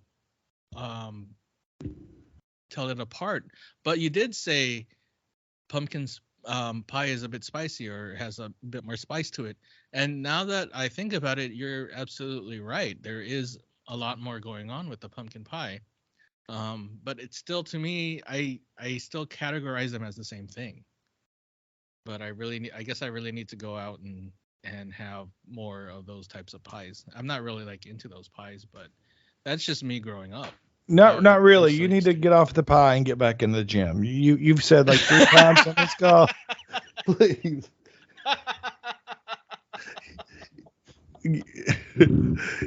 You're just laying out these attainable goals. You know, you're like, hey, I can go for some more pumpkin pie. I don't know if I can be able to go to the gym. Oh, I love it. That is absolutely correct.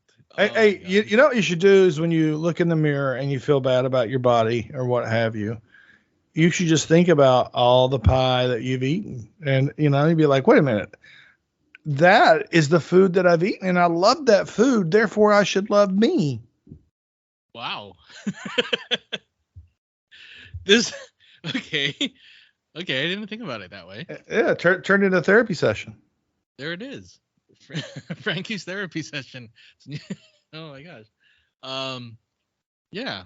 Is this something you learned from Noom, or do you still do it? Yeah. Actually, we took a little break when we went up to North Carolina to get away from the hurricane, and I haven't been as dedicated to it. And I am still, you know, I haven't gained my weight back, and we are more conscionable about what we eat when we're at home. But you know, like this weekend, we didn't track anything. So yeah, we're still on the Noom plan, but it's but and I think on these plans sometimes you have to not worry about them sometimes, and then you say, okay, now I'm going to get back, and you know, and we still walk, which is a big step for us. So we went for a walk that was about 40 minutes this morning. Oh wow! So we do the exercising. We walked up at the hotel. One morning, Jenna went by herself, and she saw Chuck Campbell. This motivated me. Chuck Campbell, do you know him? No, I don't. He probably don't post in the group much. He's 71, but he was out there exercising and 71, and he's like, "Hey, and I told him, I was like, good job out there exercising, Chuck." He goes, "Hey, I'm 71. I don't even take any medication," and so that's a lesson for all of us. Oh wow, it's amazing. Good on him. Wow. Yeah, he's a super nice guy. We talked a whole bunch on Thursday and Friday. He is from Hotlanta, but lives down in Florida now.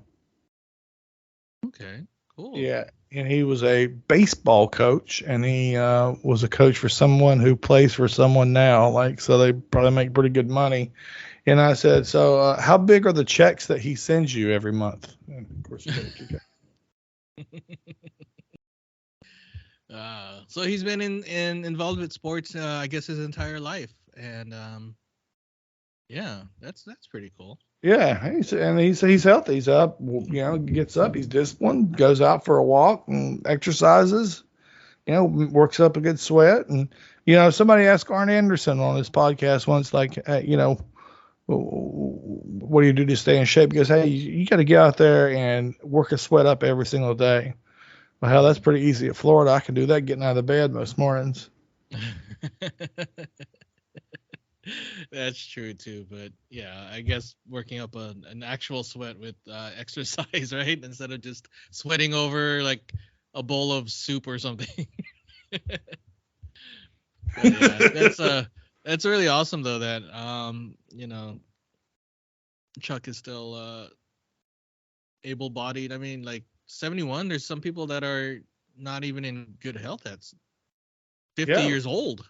You know, I'm taking medication right now. I just turned 42, so I really, really admire that. I gotta stop taking. I gotta do something. I want to get off the meds. So that's a goal. Well, I tell you what, you won't get off of them crushing pies, bud. No, I won't. So no pies for me this year. Man, that sucks. Actually, you know what? I'm going to. You know what? I don't even buy pies. My family doesn't really care for sweets. My dad does. He has a sweet tooth, but my mom and all, like she gets mad if I bring home like a donut or something. She's like, "You're diabetic. You shouldn't be eating that stuff." But yeah. So no pie this year for the rest of the year. I've had apple pie for my birthday, the fried apple pie from Churches, and that's about it. So I'm gonna stop it there. Damn. Damn. Damn. Man, I'm telling you, when you get some time today, before you in between your nap, I want you to go look at the Breaking Kayfabe and just scroll through and look at all the cool pictures. I'm gonna post some pictures here in a little bit. But it was, oh man, Okay, I'll do that. Oh, that guy was a riot. Aaron Grafton. Yeah. Didn't know he was gonna make it. Bobby Van Kevlar. Did he lose weight? Who, Bobby? Yeah. Yeah, I remember him being a little bit bigger. I make eye contact. I don't look at the waistlines. Oh, I do. Unless we're talking about food. Because he doesn't have that big beard anymore, right? He had an Amish beard. He's got the Amish beard. Yep. Yeah, but it was a little bit A longer. lot bigger. Then, right? Yeah. Oh yeah. Yeah. So you think he lost weight because he trimmed his beard? Yeah, I think that's all the weight If loss. that's the case, I'm gonna go shave it in a minute and reveal a couple chins, and I'll disprove your theory. Oh, you know who else I had wonderful conversations with? Who? And man, this guy might be the nicest guy on the planet. Pete Litterberg. Ah. I talked Was to your Pete. First time talking to him? No. I'd met him and talked to him before. But, you know, just one of the real cool things about this fan fest is that you go off into pockets with people.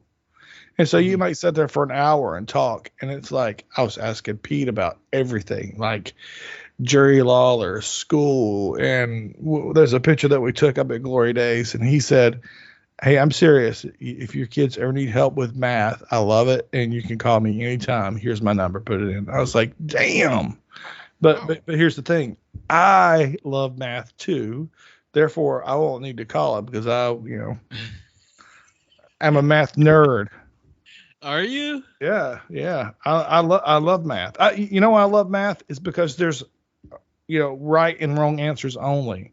It's not like philosophy or there's nothing that's abstract. It's like, who is the greatest president of all time? I mean, those are questions are stupid because it's all opinion. There's no opinion in math. Yeah, it's an absolute, right? So, what's your view on the core math or new math or whatever they call it? Oh, that core math is ridiculous. The kids, right? Yeah. Oh, yeah. That's the reason that they did that, right, is they thought it would be quote unquote easier for the kids because they were trying to compete with like Asian, Chinese or wherever who had the best math in the world, best math students and whatever. And so good luck with that. Yeah, well, there's a little bit more discipline probably over there, and yeah, definitely. And I don't know. I don't know. I was about to get political. So anyway, No. Yeah, core math sucks. It's stupid. Yeah. It should never have even been done. Yeah. And I'm sorry to get to 111, and you got to add 100 plus 10 plus 1, and then you do that with math. I don't know, man. I never got it. I only had my hand a little bit of a little bit with it, and then my kids luckily went back to doing it the right way. Yeah. So are they doing it the right way nowadays, or are they still? Yeah. Well, our kids, I don't know. I don't know about other kids. I only worry about my own. Mm-hmm. Okay. Well, I know it's just when I saw that, I was like, this is ridiculous. What we have been doing forever is perfectly fine. Yeah. There's no need to change it. So how do you feel about cursive writing, Frankie? No, just kidding. My mom's the only person I know that still does cursive writing as a regular writing style. Well, I sent you a card. Did I use Yes. cursive writing? I don't remember. Well, you probably Did you? didn't read it. You were just probably looking for the gift. Yeah, I of was looking course. for the gift. Yeah. Of course, yeah, man. I mean, it makes sense when you write. I mean, what's the deal? Right? Or Yeah, I mean, are you saying that kids don't do it because they're texting? no. Well, I mean, I'm saying that a lot of schools stopped teaching it. And They did? Yeah, some schools here stopped teaching it, cursive writing. Like they figured no one's using it, or I don't know. Whatever. I don't know if you have to teach it, right? I mean, isn't it just like you write normal, but you connect all the letters? Right, exactly. Well, that's how I did when I was in elementary school. Yeah. And everything like that. And then I guess now they're phasing it out, or some Sort of like schools are phasing it Spanish. out. Sort of like Spanish, right? Where you just put O on the end of everything. Yes, Frankie. Just like Spanish. Yeah, but I've heard some places stop with the cursive. I remember in Spanish class in so probably 9th, 10th grade, there was this kid named Josh Royster. I think he's an attorney these days. And the teacher would say, Josh, pregunta a Maria, ¿cuál es la capital de Mexico?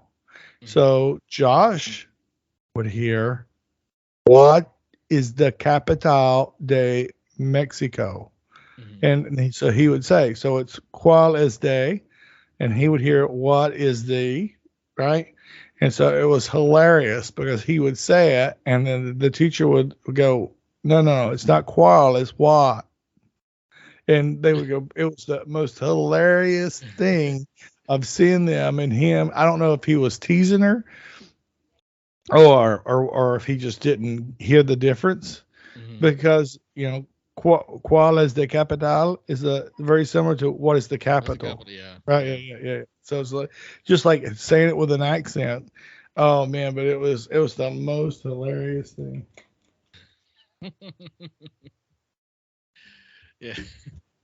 The only thing I can read in Spanish is the menu. So that's a good way of learning languages, is actually reading a menu, because there's an English right under it. So. Yeah, or watch it, or put subtitles on your TV. Yeah, I love watching foreign shows with subtitles. I can't do the dub; it just takes me out of it. So, because the dubbing usually it's like very shitty voice work. Oh yeah. And yeah, it just takes me out of the whatever I'm watching. So I keep the subtitles on.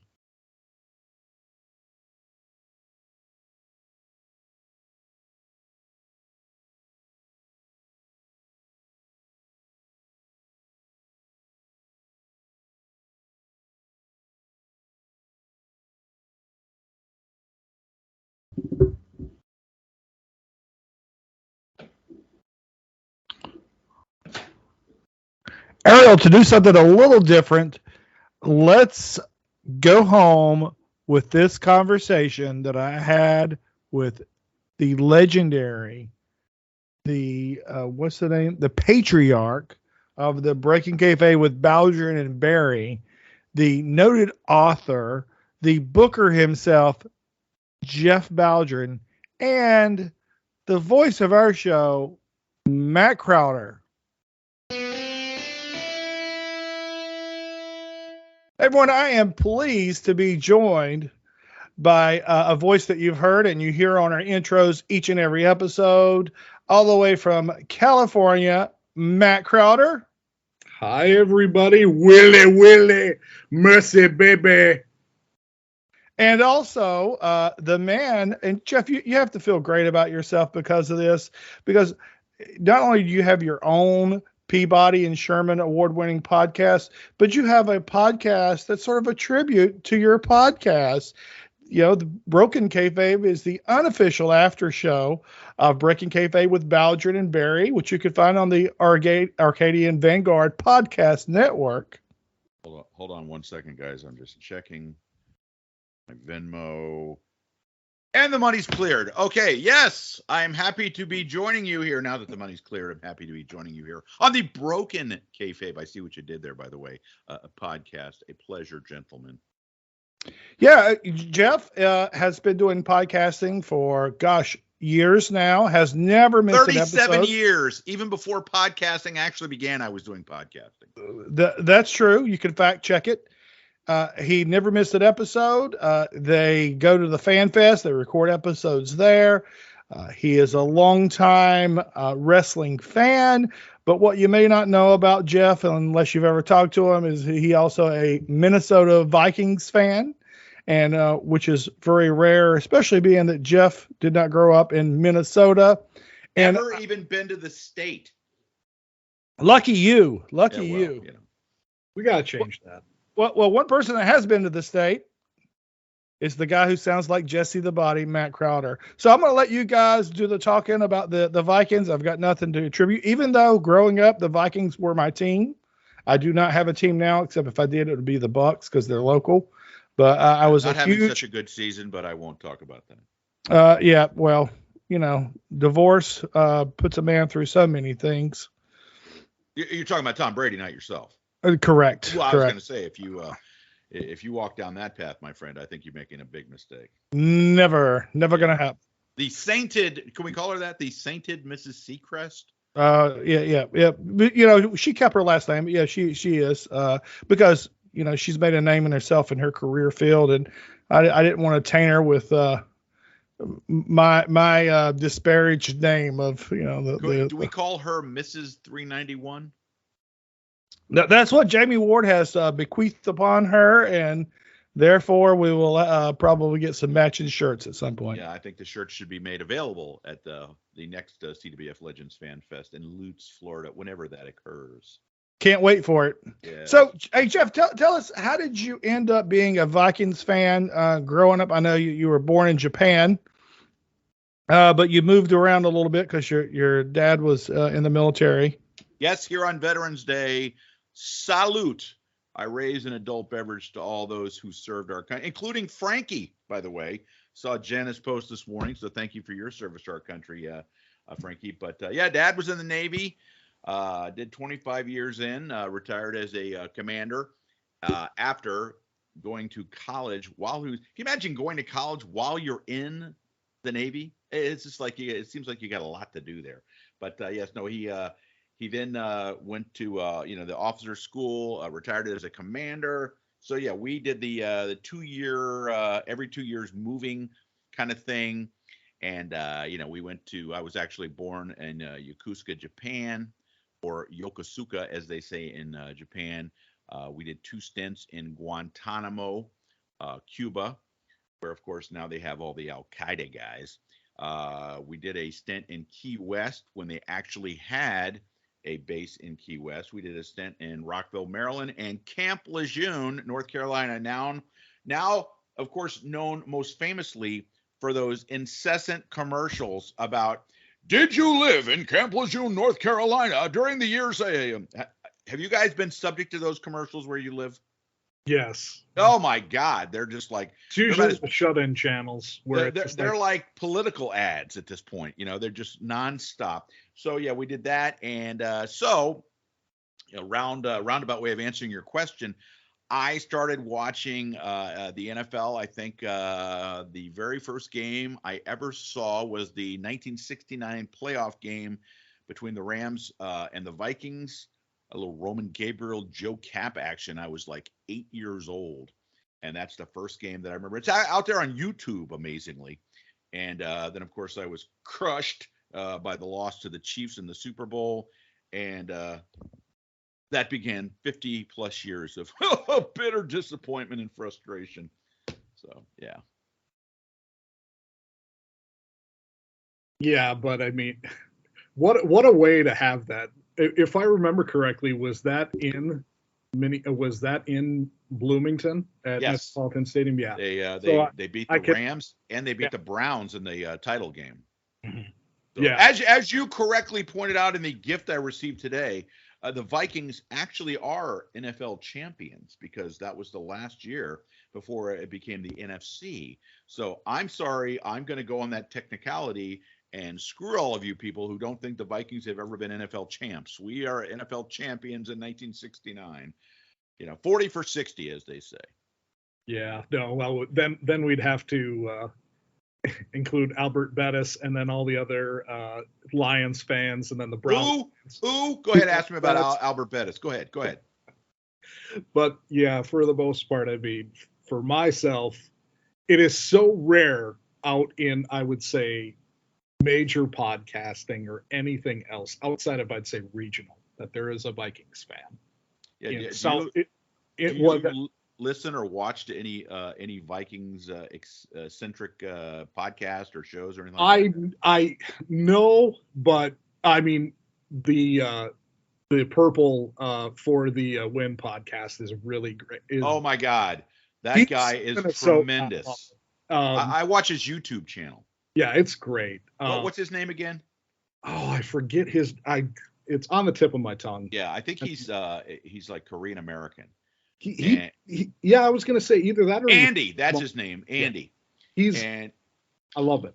Great sarcasm. Has his own little little colloquialisms and stuff like that. That you sit there and you start finding yourself like in your mind as you're watching it. You're like picking up on the little catchphrases that he uses and stuff like that. I use that. I listen to that, and I listen to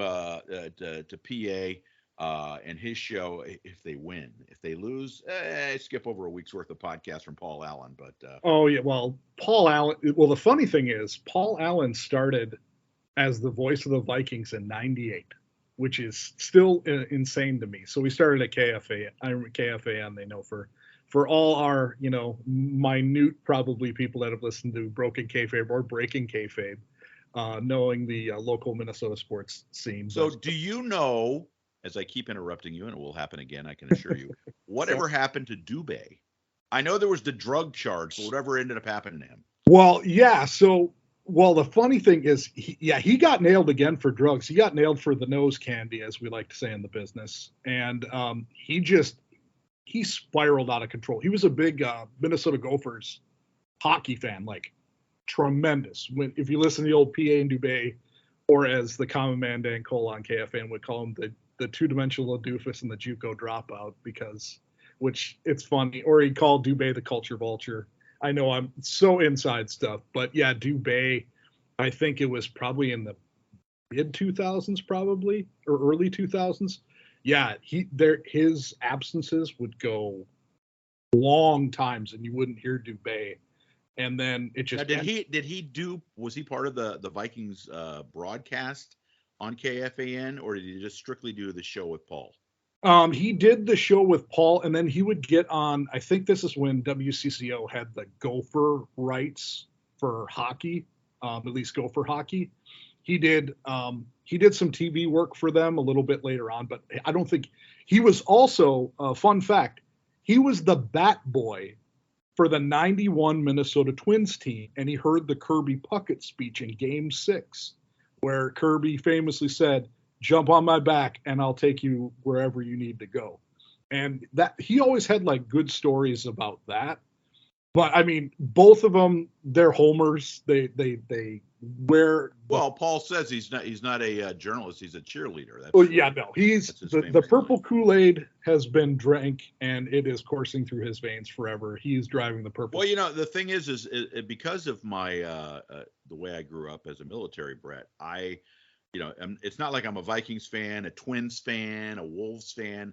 I picked up on the Vikings because that was the year they went to the Super Bowl. I probably would have had a lot less stress in my life if I decided to root for the Chiefs. But so then the Cubs were my first Little League team, so I started following the Cubs. Yet another team until at least 2016 that kept breaking my heart. And so, I'm a Notre Dame fan because Sunday mornings I'd watch Notre Dame replays that they would do with Lindsey Nelson and Paul Hornung.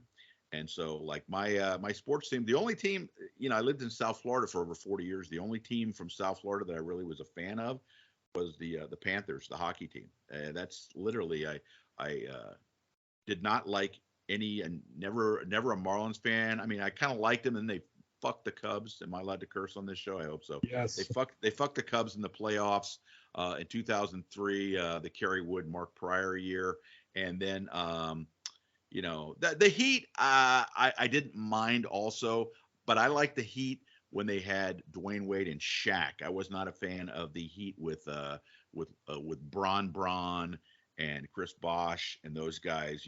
The Decision. I was not a fan of that. So yeah, like I said, because I'm a Navy brat, my sports allegiances are all over the map. Yeah, for me, growing up in the state, the first game I saw was, I think, a preseason game in like the late 80s. So going back a little bit, my dad's been a Vikings fan pretty much since he moved to the state. So my dad was originally from Decatur, Illinois, and then he moved up. He was in the military as well. What branch? He's this Army. He didn't do really much. He was stationed in. I'm sure your dad would be happy to hear you say that. Well, here's what my dad would say. I peeled the most potatoes, excuse me, in the Army. Where did he do his basic? Fort Benning? I don't think he ever told me that, or maybe I haven't asked. That's probably another thing, but I know he was stationed in Oakland in the late 60s, went over to Korea, and then came back. It was probably in for 3 or 4 years, and then did almost 50 years as a postman in North St. Louis. So. Well, was he GI, General Infantry, or? I don't know. I wish I would. You really need to research this. Yeah, I know. My dad was in the medical service. I'm a horrible person. My father, God love him. I love him to death. Yeah, my dad was in medical service corps. He was a hospital administrator. I'll tell you a quick story about my father. My dad was born in 28. We lost him last October. But my dad was one of these kids. It just shows you how much our country has changed. When he was like 16 years old, lied about his age so he could join the military and go serve in World War II. And they basically gave him the boot, and then he re-enlisted, I want to say like 4 or 5 years later, and served 25 years. But the funny thing was, he was married to my mom for 70 years. My mom did not know that he had basically tried and kind of, I hate to say lied, but he lied his way to get in. She didn't even know that until they'd been married like 65 years. Like, he never told her that story, And when they were doing the, what do they call them? The freedom flights, where the retired World War II vets and Korean vets would come up, and they were invited up to Washington to, hear the speeches at the World War II Memorial and the Korean Memorial and all the different things. That's when my dad said, "Oh, I'd love to go up and do that." And my brother said, "Well, Dad, you had to serve in World War II." And he said, "Well, yeah, I had enlisted." Like, my mom and my brother and sister and I are like, "Say what?" And that's when he finally spilled the beans about it 65 years later. Kind of crazy. Yeah, they like to keep on the secrets, and then when they get older, the filter and all the other stories. I guess when you're in your 90s or whatever, your filter goes down. Oh yeah, no. Once Frankie hits his 90s, then he'll start spilling the beans about his military service, I'm sure. Or Hollywood kid stories too. That's true. I just told a Hollywood kid story just a few minutes ago, but military, I don't talk about that a whole much. I told you. It's so weird for me too. Like, anytime there's anything, it's like, hey, can we have all of our veterans please stand? I never stand. Yeah. And so people would think, but I got pictures. How long what'd you do? 4, 6 years? What'd you do? 4 years, 6 months, 24 days. Yeah. I got out February 24th, 1997. Army. Yep. Yeah. I was in the infantry. I was in the 101st Airborne Division. Nice. I did a year. Yes. I was in Delta 258 was my the company there. Your remote tour was where? My what? Your remote tour. Did you do? Oh yeah, I went to Korea for a year. Okay. Yeah, and So when you heard about the thing that happened over in Itaewon, I went there a couple times. Not many times, because I was stationed up north on the DMZ. I'm sure that was lots of fun. Oh, 1,200 men, 0 women. So, we were talking about the incident that happened at the fan fest. A lot of that going on up in the DMZ, I bet, huh? Oh yeah, like crazy. Yeah. So, Jeff, you mentioned Roman Gabriel earlier. I was. I'm not going to say I was friends with Roman. I'll say we're homeboys since he's from Wilmington, and that's where I call home. And we still have a pride of NC State. Yes, very nice guy. And he, I don't know if he still does, but there for a couple of years, he was doing these charity golf tournaments. Cool. And I met Bob Bruggers and Abe Jacobs through those things. Master of the Kiwi roll. That's correct. Yeah. And what's funny is my dad liked wrestling, but he did not get into wrestling. But for some reason, he was an Abe Jacobs apologist because, in the late 70s, early 80s, when I was watching, Abe was just doing the jobs, right? And my dad would say, no, he's actually really good. I don't think I ever saw Abe Jacobs win. I think anyone who grew up, my friends that were Section D, front row in Greensboro, John Hitchcock, Bruce Mitchell, Obin Johnson, and those guys, you literally can't say the name Abe Jacobs without them. If you say, oh yeah, Abe Jacobs, one of them will chime in, master of the Kiwi roll. Yeah. That was so ingrained in the wrestling fans in the Mid-Atlantic in their mind that they have to always finish that sentence, Yeah. Super nice guy. So was Roman. And the first one that I did with him, the first tournament was like 2000 and I'm going to call it 6. And he had just had a stroke that it was kind of funny. He had these, he's still alive, but he won't hear this. So I'll just say it. He had these women that were around him. Like he listed them as special friends and he had more than one and really nice ladies. Mrs. Gabriel wasn't at the event. Is that what you're saying? I don't think there was one. I have no idea. Or there might've been 3. Yeah. Women of the evening. He actually worked in some films out in California too. He did where he was an Indian. Yeah. Yeah. And the thing that he told me that will always stick with me is he was talking about how much money that he made. And he said the highest amount that he made ever playing football. And he told me the year and who it was with. It may have been the Eagles, but he said it was $55,000. I actually, I went into, I like to hit used bookstores. It makes my wife absolutely crazy. And part of the reason I go into used bookstores is I like to find, see if I can score on a good, solid wrestling book. I'm always hoping that one day I'll walk into a used bookstore and Gary Hart's book's going to be in there, for $3 because somebody that works there doesn't, know what they've got there. But I also go in there and look for old football books. And I found Roman Gabriel. I have no idea what the book was called, but I know it was like a Roman Gabriel diary for the, and Matt, you'll love this, for the 1969 Rams season. And so it went into a lot of details about the 2 games that the Rams and the Vikings played, because I think they played during the regular season and then, of course, in the divisional playoff game. But and included in that was the fact that Roman they started making commercials out in LA where they were using Roman, because I think he might have been, I don't know if he was the regular season MVP, maybe he was the regular season MVP then, or he was like an all pro or something like that. Because I know Joe Cap got some kind of after season recognition also.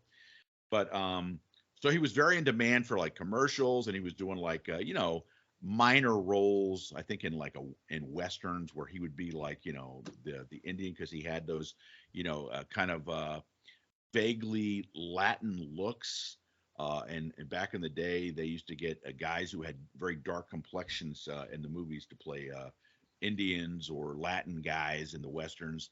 And so that was a big season, and it was it was really interesting to read as a Vikings fan, some of the thoughts that they had coming up to Bloomington and knowing they were going to have to deal with the elements and all that. And of course, once again, I will mention the biggest home field advantage in the league the Vikings gave that up to build a dome. Yep. Year I was born. Yeah, So, it's sad. not the greatest business decision by the Well, Vikings. now if you really want to visit the site where it's at, you can just. It's like it's a parking lot, right?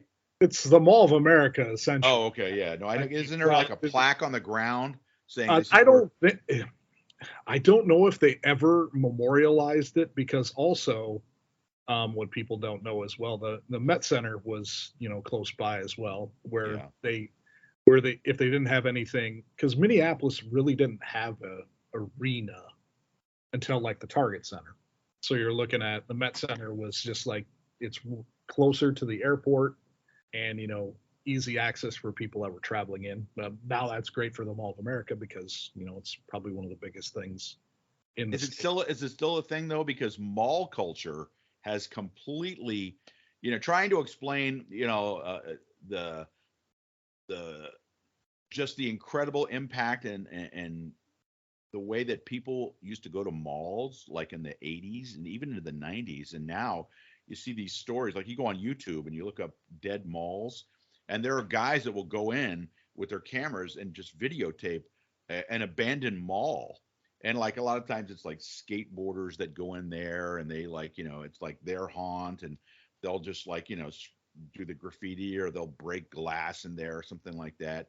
It's crazy. One of the things that's really kind of fascinating to me is where I live in Gainesville, Georgia, and in the surrounding towns of like of Cumming and Dawsonville and places like that. And I don't know if it's as you get closer to Atlanta, if it's this big a deal, but is the amount of abandoned homes that you see.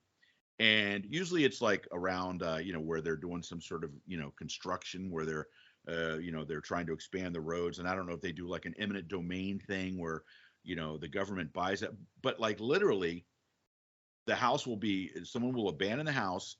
And then you will notice over a period of time as the nature begins to take the house back, the grass grows tall, the trees or the bushes all begin growing tall, where literally the house disappears into the vegetation. And I've told my wife before, I said, I really should do a book about just the abandoned homes in this area, because it's sad, but there's like almost like, I don't want to get too poetic here, but it's like this really kind of weird beauty to these houses that, maybe 30 years ago may have been, in a family for a generation that now people just walked away from. And I when we were looking at our house, I asked my real estate agent, I'm like, well, why don't they tear these houses down? And he said, well, he goes, it might be a case of, the house, they don't know who the owner is. There might be a probate issue, something like that. But these houses have just been left for nature to take back. And it's like this really oddly beautiful phenomenon that certainly down in South Florida, we didn't see anything like this, because God knows if there's like, about 10 yards of land that hasn't been used, somebody wants to develop on that, probably some real estate agent like the Seacrest family, but I'm not going to get into that. Cheap plug. Yeah. Cheap plug for Jana and Frankie there. We were actually talking about moving up to Georgia a year or two ago before we bought the house in Wilmington. That was on it because we wanted a place to be able to go if we get the hurricanes like hurricanes. We just did. Yeah, exactly. Something they don't have to worry about in Minnesota, right, Matt? Yeah, no. Well, we have tornadoes and snow. Yeah. That's pretty much about it. But no, I mean, and well, earthquakes out here now, but which I got to experience my strongest one a couple weeks ago. Which is are you in California now? Yeah, I've been in California for, let's see now, 10 years, 10 and a half. What part? I'm in Palo Alto, so I'm right in the middle of Silicon Valley. I work in Santa Clara, which is just south of there. So get to watch those Stanford games. Yeah, funny enough, tickets available for a nominal fee. Oh well, it's funny enough, my entire in-laws side of the family on my mom's side all went to Stanford way back in the 70s and 80s, even back to the 50s and 60s. So it's kind of a great school. They just they don't support their football team. Well, yeah. Well, I mean, the funny part about it is that the Harbaugh thing, because I started dating my wife right in the middle of the Harbaugh stuff, Mm-hmm. And then they got better and better and better. And then, when it came to bowl time, they wilted like a flower. Just they ran into a better team. And now Shaw kind of inherited that. And now their talent level has just gone in the toilet. I mean, it was nice seeing like Bryce Love and then Christian McCaffrey. One that I remember this because I think my sister-in-law had just graduated from there. And I somehow got tickets to the student section for free. It was freaking amazing. And I got to storm the field and give Kevin Hogan a slap on the back and a couple of the fat guys that were blocking for him, like, yeah, fucking 32 and having a grand old time, with all these kids. One of the things I listened to some college football podcasts, and one of the things that I've heard about the program out there is that they're even though they're going to have probably a losing record again this year, that the administration has absolutely no plans to fire David Shaw because he is everything from a cultural fit that they want. Never has a problem with any of the kids on the football team. He is a good representative for the university, but also they have to understand that as you said, the talent level has gone way down. However, I will say from everything I hear, Stanford, and I say this as a Notre Dame fan, much harder to get into than Notre Dame. And part of the reason is that Stanford, from what I understand, will not let you basically begin recruiting anyone until they have like their junior transcripts available to So in other words, it's not like like Alabama or Georgia or something like some of the SEC schools. Not that I'm trying to be judgmental, mind you, but they can be offering kids when they're like sophomores in high school, and and it's sort of like you gotta graduate, you gotta have a decent GPA so that you can get into college here.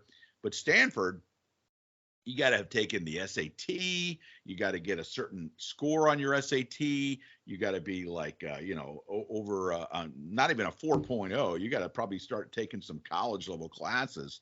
Plus, you've got to do the Mr. Participation thing and show that you're really active in, whether it's student government or student affairs or something like that. Joe Schmo, Jeff Bowdren with his proud 2.8 GPA at Belleville East High School in Belleville, Illinois, was not going to get into Stanford. I barely got into Southern Illinois, but that's another story. C's get degrees, man. What's that? C's get degrees. You're still yeah, right. So, well, I got my junior college degree, much like Paul Allen. I'm the proud holder of an Associate of Arts degree. Well, hey, it served you well. You're a published author. Well, there you go. Oath. It's all great.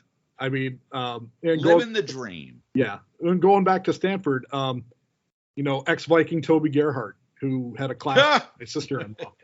He had the most amazing senior year. Oh, absolutely. And then he gets drafted, I think, second round by the Vikings. And I think it was one of those things where like 3 or 4 practices in, the coaches were like, yeah, it's not going to work out. Also, it didn't help. Well, it also didn't help that, we had this little running back called Adrian Peterson too. Well, I can't believe he didn't beat out Adrian Peterson for the number 1 job. But no, let's put it this way.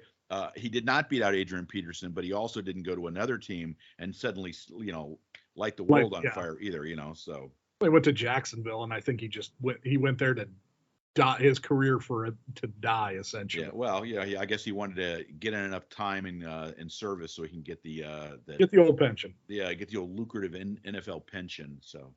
Yeah, no, but I mean, and kind of going back to we go into the Gophers, at least for Minnesota, but and you look at the Minnesota sports scene in general. The Vikings have always been kind of that focal point where it's like, yeah, you have the Twins and the Wolves, you have the Wild, essentially, or we're the North Stars. Well, let me ask you, where the Wild are now, and I know they got Kirill Kaprizov, who's like a real big deal now, but are the Wild as popular, or have they ever been as popular as the North Stars were back in the day?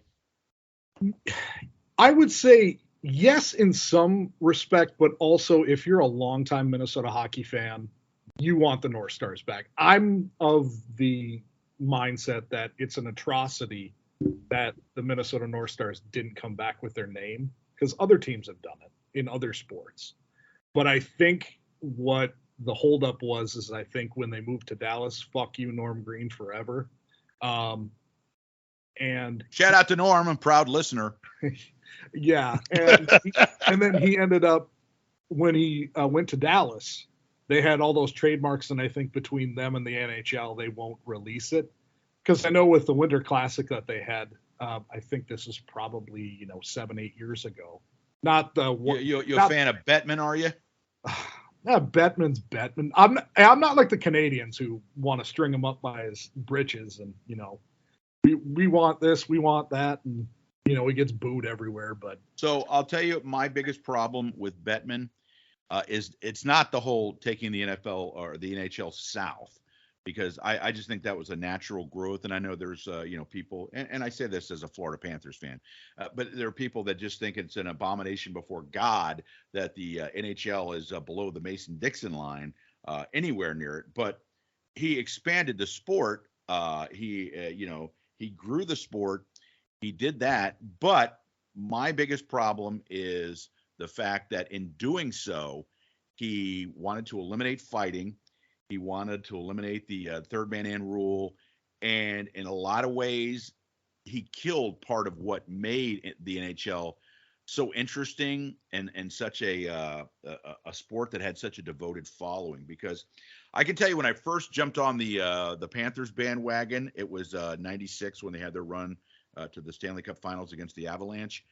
And my favorite player, I don't know how NHL centric you are, Matt, and as far as how much you follow it, but my favorite player on the Panthers was a guy named Paul Laws, who was like their fighter, their goon, if you will. And he had set the I think for at least a time when he was in, I don't know if it was the ECHL or the AHL, before he came up to the big league. He played for the Cleveland Lumberjacks, and in one season, 427 penalty minutes. I had that number stitched into my brain, and I went to a signing. I got a picture of him on a plaque, and I wanted to get it signed. So I go to a signing of his, and it was after the season was over, and I said, "Oh, hey man, can you sign this for me?" I looked at his hands, and his hands, like his knuckles, were just like gnarled and it's just all cut up, and it's from not just hitting the helmets, but from hitting the face mask and the plexiglass and the face mask and cutting his hands up. And there used to be a little sub market that probably isn't there anymore because they're all on YouTube now, but for tapes that were like hockey fight tapes. And at the end of each season, man, you get, best of the NHL fights, 93, 94 or 94, 95. And, there'd be magazines that would come out before the season starts.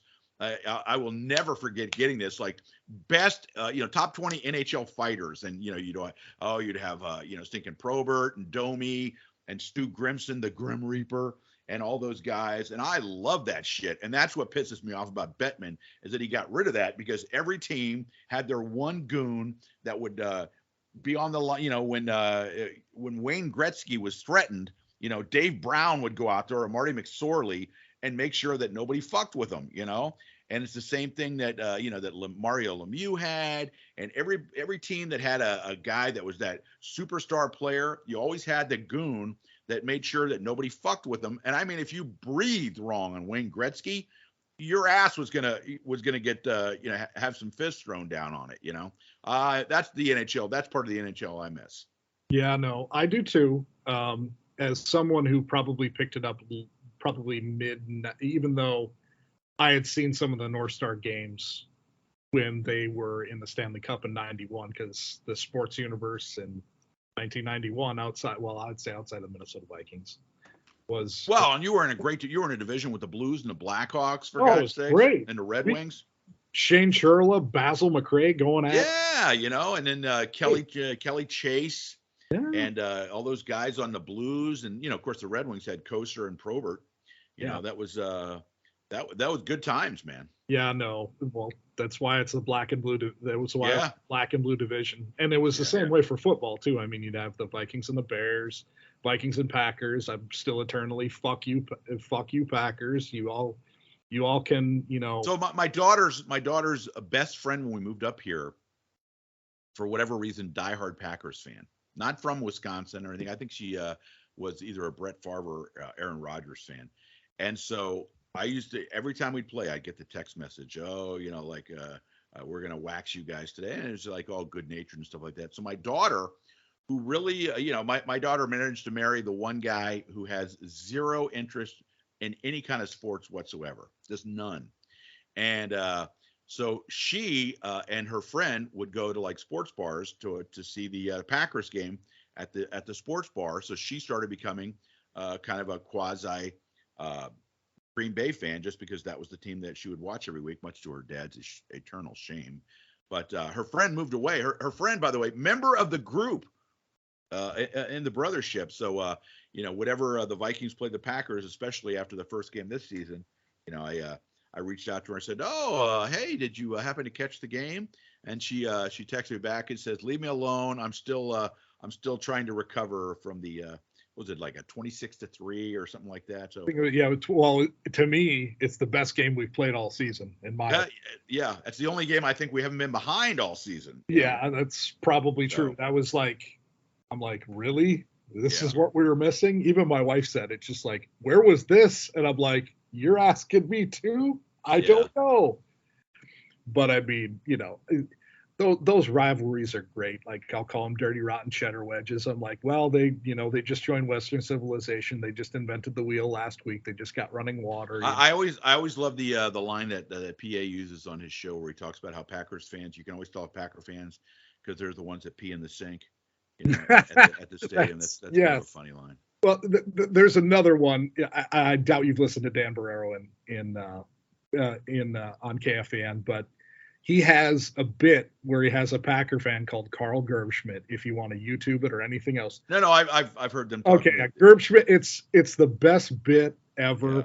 I remember so who is not Carl Gerbschmidt. Yeah. What do you call Andy does that on the Purple FTW? Yeah. Show. It's so great. Well, I remember when they signed Favre, and Barrero had him on. It was one of the best bits in radio. Oh my God, I was crying because the thing of it is, and they haven't, to quote unquote broke kayfabe or have broken kayfabe on this, because obviously it's a bit. This guy is not in any way a real person.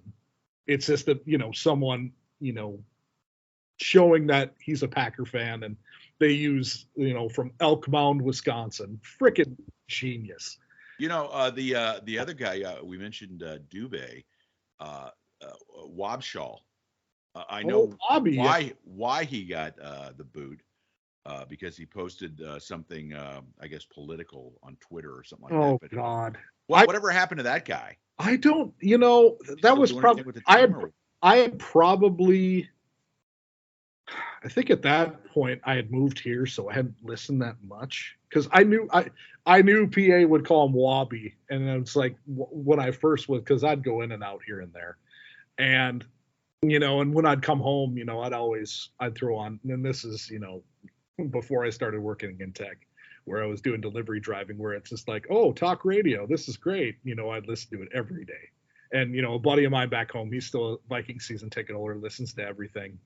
But with Wobby, I didn't realize that, because they always had a lot of kind of turnover. Like, PA has always been the constant.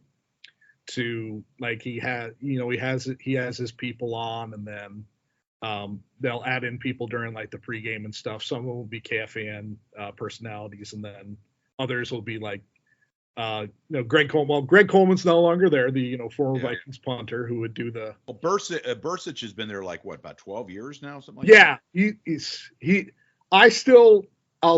I love the fact that he was so excited. The Minneapolis Miracle, for all you don't know, I mean, this is fairly recent. He out PA'd PA on that call, and it still warms my heart to this day. I've never watched a YouTube video as much as I did the day after that happened. It's still the most inconsequential play I've ever seen, and out of the Minnesota Vikings in general, even though it did happen, 37 years prior with, Ahmad Rashad to get into the playoffs. But The way they little known fact, the play before the Ahmad Rashad play, they were down on like the 10 or 15 yard line, had to get to where they could make the throw to Ahmad Rashad, and they did a hook and ladder to from I think it was Joe Sensor to Ted Brown, and Ted Brown got him to like the 50-yard line, and then the next play was when Kramer threw the ball to Ahmad Rashad, or he threw it up into a crowd, and the ball got tipped up, and Rashad reached back and grabbed the ball for a touchdown, and it ended up being 23-22 in a otherwise extremely average Minnesota season. Yeah, well, that was their downswing too. It's like, if you look back at the Minnesota Vikings in general, like they were outside of the Pittsburgh Steelers and the Dallas Cowboys, and part of the Dolphins, even though the Dolphins had their perfect record in 72, the Minnesota Vikings were as fucking good as all those teams. It's just they fell apart in the Super Bowl. You'd have other teams. You'd have the Rams. It's really weird because the Vikings, to me, I will always maintain that the best Viking team, as far as overall talent, was the team that lost to the Cowboys in another miracle at the the biggest atrocity. Yeah, of course, yes. Drew Pearson pushed off, and congratulations on Drew for getting to the Hall of Fame, pretty much based on that one stinking play. Oh, still needles us to this day because he knows it, and he heals it up, and he knows we're going to eat it up. Yeah, and what was interesting is there were so many things that happened. Like there was an official, I think it might have been the back judge, whose name was like something like there was a sportscaster for HBO Sports. I think his name was Armin Tazarian, and it was something like that. It was a name around that, who got after that. I think he was the one that didn't make the call as the back judge, and someone whipped I think it was a whiskey bottle. Imagine Minnesota fans at a game in Metropolitan Stadium having a whiskey bottle on them. What are the odds? But they whipped it and nailed him right in the head. And he essentially, as the game was winding down, he had like a bandage wrap, and then with his cap over the top of the bandage. So but that was the team that I always maintained was the most talented overall, from the first guy on the roster to the last man. Because the team in Super Bowl IV against the Chiefs, unbelievable defense. Joe Kapp was a great leader. They weren't super talented on offense though, and their offensive line was very quick, a lot of movement, but they were very undersized, and the Chiefs just bullied them. When they played the Dolphins took advantage of the fact that their defensive line had now become relatively undersized. They were very quick. A lot of penetration, but they used Zonka as a battering ram and just killed us. And then the Steelers had the awesome defense. And then by the time we played the Raiders, I mean, we had a great run in the playoffs, but we were really starting to get old. I think Alan Page was playing defensive tackle, and he might have weighed 225 pounds. And Jim Marshall, God love the guy. He should be in the Hall of Fame as far as I'm concerned, but he probably weighed about maybe 235 and was going against Art Shell, who outweighed him by almost 100 pounds. So go figure, the advantage went to Art Shell on the running plays. But anyway, I'm done with my Vikings rant. Yeah, well, I mean, it was before my time. I mean, my dad would get tickets to Metropolitan Stadium. He always told me the colder it got, the more tickets I got. Yeah, and you take my mom, and then towards the latter part of the 70s and into the 80s, he shared season tickets with my uncle. And I think probably till like 1985, 86. And then they stopped. Because obviously by that point, poor guy suffered through the Les Steckel year. Oh yeah, no, me, my brother, and my dad joked that the Leslie Frazier year was going to be worse than Steckel because they were so goddamn awful that year. We're just Leslie like, Frazier, is someone going to out Steckel? Is one of those guys who is a perfect example. There are some guys that are great coordinators that aren't meant to be head coach. And there are some guys that are great coordinators that can become a great head coach. Leslie Frazier, a perfect example of the first one, because he's a tremendous coordinator doing a great job for Buffalo. Let's hope he doesn't do a good job this weekend, man. But he did not do a good job as a head coach. Everybody just thinks he's the greatest guy, nicest guy. Did a great job as a coordinator for Tony Dungy for years and for other guys. But the guy that I always use as an example was Dan Henning was a coordinator, I think, for Joe Gibbs, maybe for the Redskins or something like that. And every time he got a job to be a head coach, not just in I think he was the coach for the Chargers, and then he got a job for Boston College, and just always shit the bed. But he was a tremendous coordinator. Yeah, no, I mean, well, look at the tree that came out of like probably Bud Grant and probably Jerry Burns. Yeah. I mean, Pete Carroll was a coach on the Vikings. He was the DB coach for the Vikings. Yeah. There's so many things, and I mean, because the '80s Vikings, I would say the high point of the 1980s Minnesota Vikings was the strike shortened season, 1987. Still, probably, it's a top 5 Vikings playoff win game, which we win in. The Saints or the 49ers? The 49er one. Yeah. We whooped up on the Saints. That's the funny thing. We really should have gone to the Super Bowl, but Darren Nelson dropped the pass like on the 2-yard line. Yeah, so. Good old Darren Nelson from Stanford. Thank you. Disco Darren. Yeah, no, well, hey, 2 years later we got to have Herschel Walker because that wonderful trade that. Thank you, Mike Lynn. Gang of 10, yes. When we had the Gang of 10 owners, jokingly. Locally, that's what they were called, the Gang of 10, because we only fucking franchise as 10 people, and then we have the guy who gives pretty much the Dallas Cowboys the resurgence that they didn't deserve. And you got to say the Wilfs, Ziggy and Mark have, by all appearances and results, been really good owners for the Vikings now for over a decade. What's really amazing is for the first 40 years of the franchise, man, the Vikings had some horrible friggin' owners. Guys that were, I mean, there have been owners before that are a little tight with their money, but they had, I know there was Max Winter, there was Red McCombs. Oh, good old Red. The guys you mentioned, the Gang of 10, and just I don't know if it was a case of, there was nobody up in Minneapolis that was that well-to-do that could have, because let's face it, you gotta have a shit ton of money to own an NFL franchise. It's not. I can never understand. And honestly, this goes to, football, baseball, hockey, the NBA, whatever. If you want to be one of those guys that owns a sports team, don't buy a sports team, spend whatever you spend on it, and then go, okay, we need to watch our money now. Like, what the fuck are you buying a franchise for if you want to play let's watch our money now? Because as a lifelong Cubs fan, in 2016, after 108 years when the Cubs finally won the World Series, the Ricketts family, I said, literally had made themselves 100 years of goodwill in Chicago. And literally within 5 years, they had fucked it. And they had said, we're going to get rid of all the big stars on the team now, and we're building Wrigleyville here, so we need to start cutting costs, even though they have their own network starting up.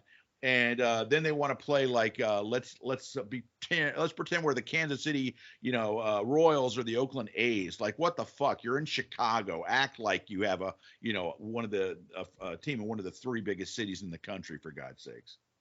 Okay, that rant's over with. But for the most part, it's just like the Cubs, the Vikings, and then any team, they're the lovable losers. It's just the Cubs are in Chicago, much bigger market, 3rd biggest market in the country. The Vikings don't get that, but I contend that the Vikings have their most inopportune moments in the biggest, most high-pressure game. You can look throughout its team history. That's wonderful ones. Yeah. Where Gary Anderson.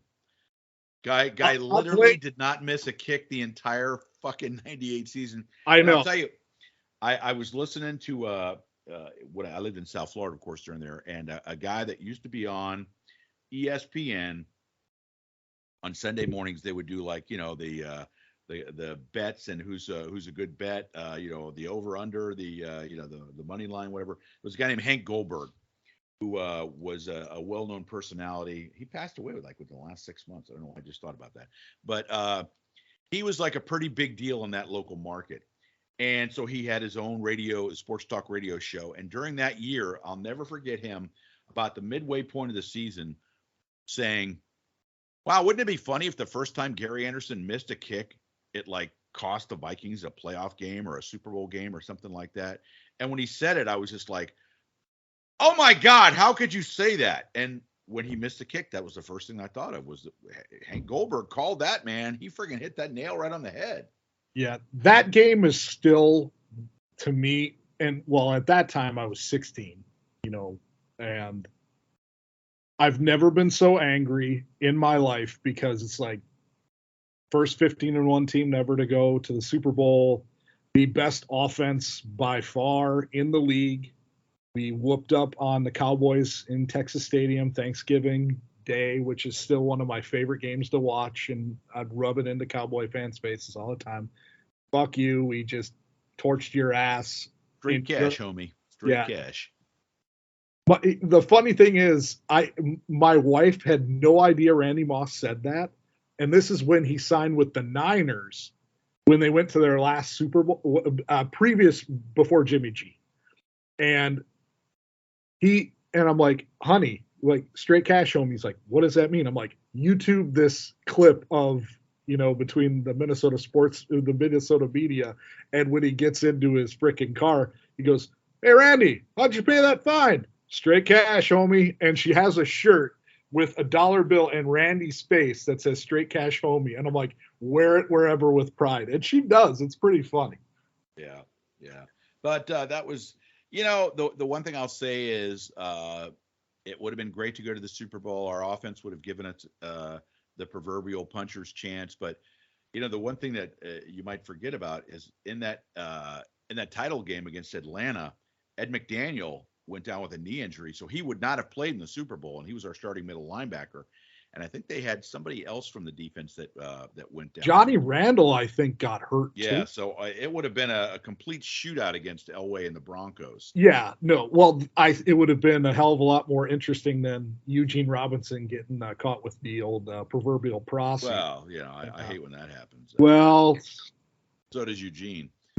Well, he did it. He's got to live with it. But those teams, because it's funny. Because you go from the 70s and 80s, or at least I'd say part of the 80s, you had Bud Grant, which is still the biggest thing. And to me, so I don't mean to interrupt you. Yeah. What do you think about one of the things that I think it was Andy that said it on the Purple FTW show? If you look at a picture of a young Bud Grant and a picture of KOC, they really do look alike. Like, it's kind of weird. He's the offensive genius, but does he demand the toughness that his players had? I mean, well, I don't think. I think after Zimmer, I don't think you can do that anymore. Well, no, I think that's the thing. It's like Zimmer, his head, it was in the right place, but then he just went so far, and I think the message just ended. I read an interesting story online this morning.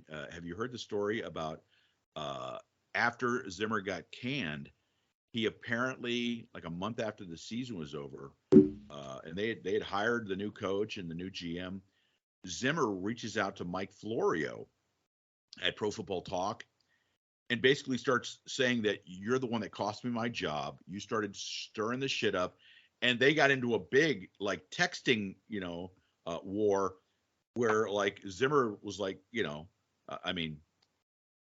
all sympathy to the guy. The guy just lost his son, and that's a horrible situation. But yeah, apparently he didn't just go off the rails as a coach. He went off the rails in life because he was, according to Flora, he was really out there. Yeah. Well, the thing of it is, I like the mentality he brought in. And we go back to, we gave up the biggest home field advantage in the NFL. To me, what all the Packer fans say about Lambeau Field and how fucking prestigious it is, bullshit. If we still had Met Stadium, or at least something close to that, we rape anything that the Green Bay Packers have. Yeah, Because I always like during during the recruiting season when you get a young kid that'll say, "Oh, I don't want to go up and play at Notre Dame or Ohio State or Michigan because it's cold up there." And the response should be, "What do you do if you get drafted by the Packers or like the New York Giants or one of these teams that plays in an outdoor stadium? What are you going to do? You're going to tell the coach, no, I don't want to play because it's cold. What do you get drafted by Buffalo for God's sakes? And or Philadelphia, like one of these teams that has to play in these bad weather games every year. Denver. It's like you're going to be shit ton out of luck if you get drafted by one of those teams. You can't sit there and pull an Eli Manning or a John Elway and say, I'm not really happy here. I'm going to hold out until I get traded to the Saints or the Falcons or something like that, or Miami. Yeah, I mean, it's like, but if you're a football player, I love, and when you're a kid, you loved playing in the elements. Yeah. I lived outside of St. Louis my junior and senior year of high school, man. Every time Thanksgiving rolled around, you get out there and play football with your buddies, and if the field's a little bit icy, that's the way it goes. Snow football, you get the old legs pumping, go up through the snow drifts, and fuck, that's so fun. And I mean, and seeing the NFL games from years past, where it's just like a white field, just white, and it's just coming down in buckets, and they're just like duping the ball because they can't catch it or the ball's too slippery or just the defense is eating them up because a faster, more offensive team is getting eaten up by a defense that is relishing in the fact that your offense is slowed down to a point to where it's just meaningless. Yeah. And those are fun to watch. I mean, I miss that a lot. I mean, I was so freaking jealous when in between when the dome collapsed, this was, almost 10 years ago. And my buddy got to go to the Bear game. I think this was 2010. So yeah, we're talking December of 2010. And he went to TCF, well, what was TCF Bank Stadium now is I forget what the goddamn name is now. But they got to be out in the elements for that game. And it was like 20 below zero, I think, that night with the wind chill. And it was all first come, first serve seating because obviously the Metrodome holds like 68,000 people. The TCF Bank, I think, held maybe 35. So it's about half of your capacity. So, and then you add the elements in there too. So, and I mean, that, and the other thing. Hold on a second, Matt. Yeah. Say hi to the sainted Mrs. Bowdren. Hi, Mrs. Bowdren. Thank you for, letting us borrow your husband. So, anyway, I gotta. Well, also too, another fun fact: they were paying people because they didn't have the insulated heaters in the field because I don't think they really had planned for it because the Gophers have been terrible for probably a half a century at this point. Had good years here and there, but when they took over, they had to pay people if you had a Social Security card. They'd pay you $15 an hour to shovel snow at the stadium, just to get it ready and all that stuff. So, and then they have the old incinerator in there too, where they just throw the snow in and it just immediately just burst into flames and melt. So in my collection of caps that I have a Minnesota Gophers cap, and so when I'm wearing it, if I see somebody wearing, or even if I'm not wearing, if I see somebody wearing like a Gophers t-shirt or something like that, or another person wearing a Gophers hat, I'll walk by and I'll go, "Hey, Sky Ma." Oh, beautiful. And like sometimes I get like blank stares and I'm like, how do you not know? This person has no idea most of the people I walk into usually are hockey fans. Funny enough, I was traveling for work and I'm coming back from LA, and this one guy from Boston had a freaking Gopher hat on. I'm like, it ended up being a Gopher hockey hat because I ended up looking at the brim, or the brim of the cap, and I'm like, the fuck does this guy know? And he's here, and he's like, yeah, we should have done better last year. I'm like, yeah, I know, but it is what it is. But the Vikings are like, it's like an abusive relationship. It's like truly, and we're the ones being abused. Right, exactly. And you keep coming back. It's just like there are moments in the season, at least the modern Vikings, and I'm talking modern Vikings from probably 1996, 97 to present, which pretty much is what I grew up with the most. Even though I did watch in the early 90s, I probably saw a little bit in the late 80s. I'm probably just too young to remember. The early years of, the end of Jerry Burns and into quote unquote Dennis Green, aka Rerun, aka, the sheriff, They whatever. are who we thought they are or were, whatever. So, as a Vikings fan, living in South Florida, had almost zero access to any kind of information about the Vikings. And my father, his first cousin, who was like his best friend growing up, lived in the Minneapolis area, and he came down to visit us, and we started talking about the Vikings. And so he says, gee, it's not often you find somebody that lives down here that's a Vikings fan. So when he got back home, I was probably maybe 13 or 14 years old, mid 70s. And he got me a subscription to a newspaper that I'd never heard of that was called Pro Football Weekly.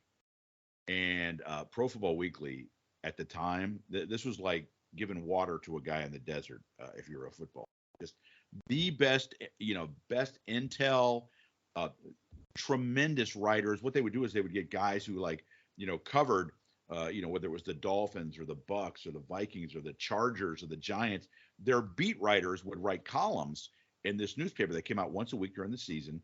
And then they covered the draft, which nobody at the time was covering. This was before Mel Kiper Jr.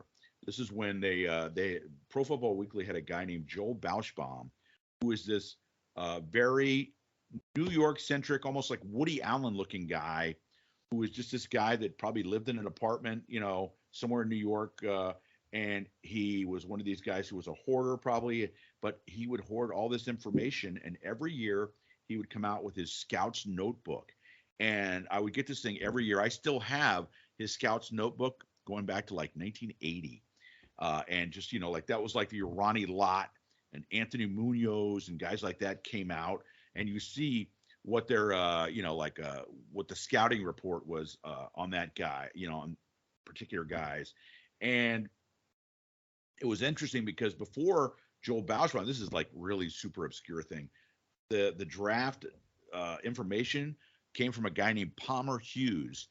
Palmer Hughes is the first guy that I knew of that produced any sort of draft intel for the common fan. It wasn't just stuff that was going to back in the day, there was also for teams, there was like a scouting service called Blesto, and they would provide all the intel to the teams. But Palmer Hughes was available to the fans, and then Joel Bauschbaum, and then Mel Kiper Jr., and then you get all the other guys that would come out after that. But that was just a godsend for me down in South Florida, having no way to intel Vikings.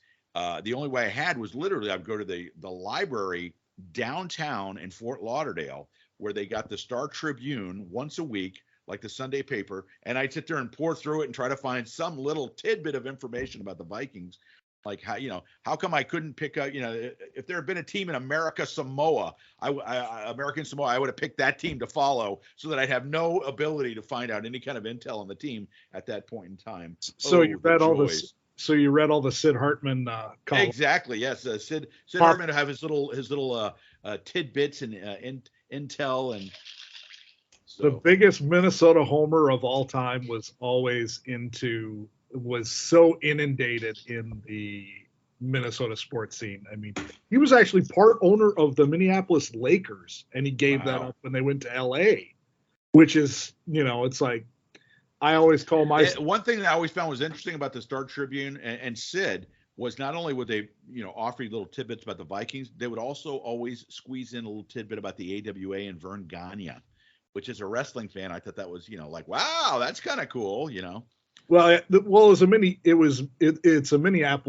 Minneapolis side of the Twin Cities, because you have the St. Paul Pioneer Press, which was most of the east side. You could get either one, obviously. It wasn't like just for that area, but yeah, Sid was the one who was the biggest cheerleader for anything Minnesota sports, and he'd be a punching bag for a lot of stuff too, because of just the absurdity of his homerism for his team. And but there's a now, lot. Was he a homer or was he a cheerleader like PA claims to be? He was a huge homer. I mean, good God, this is the same guy that said on radio on WCCO. This is when the Twins, I think, left WCCO. He's like, Eloise Polad came to me in a dream and said the Twins are never leaving CCO, which my brother and I still laugh to this day because it's just not based in reality. Like, this guy is either on mushrooms, hallucinogens, or whatever the hell he's on.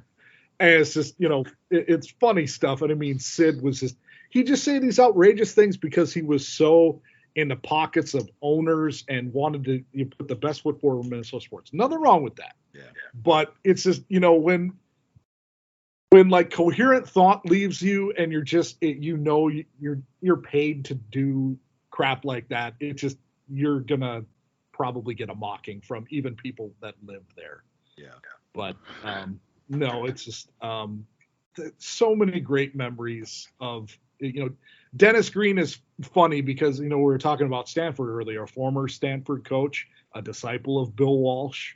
So he kind of had, things of the West Coast offense. And the funny thing is with Dennis Green, like the first 6 years he was with Minnesota, they went to the playoffs, 5 out of 6 years, one and done every year until, oh, by the way, he gets Randy Moss in his lap in 1998, which, at the time just changed so much. You had and we probably still have people now that were fans of the Vikings or became fans of the Vikings just based off of Randy Moss, how good he was, and just you couldn't stop it. I mean, when he was on, he was on. It was the greatest thing ever. Randy, as a Notre Dame fan, I remember when Randy was being recruited out of West Virginia, and the guy, we were talking about the draft guru, the guy that was one of the very first guys that followed high school recruiting was Tom Lemming. And Tom Lemming, I think, has always said that Randy Moss is one of the 2 or 3 guys that he saw playing in high school that he thought could have played in the NFL, like right out of high school. I know that it sounds like hyperbole, but just that he was like this freakish athlete. And I think they were really going to find a way to get Randy Moss into Notre Dame because, Randy, for all his, eccentricities, I guess that's a nice way of putting it. He's not a stupid guy.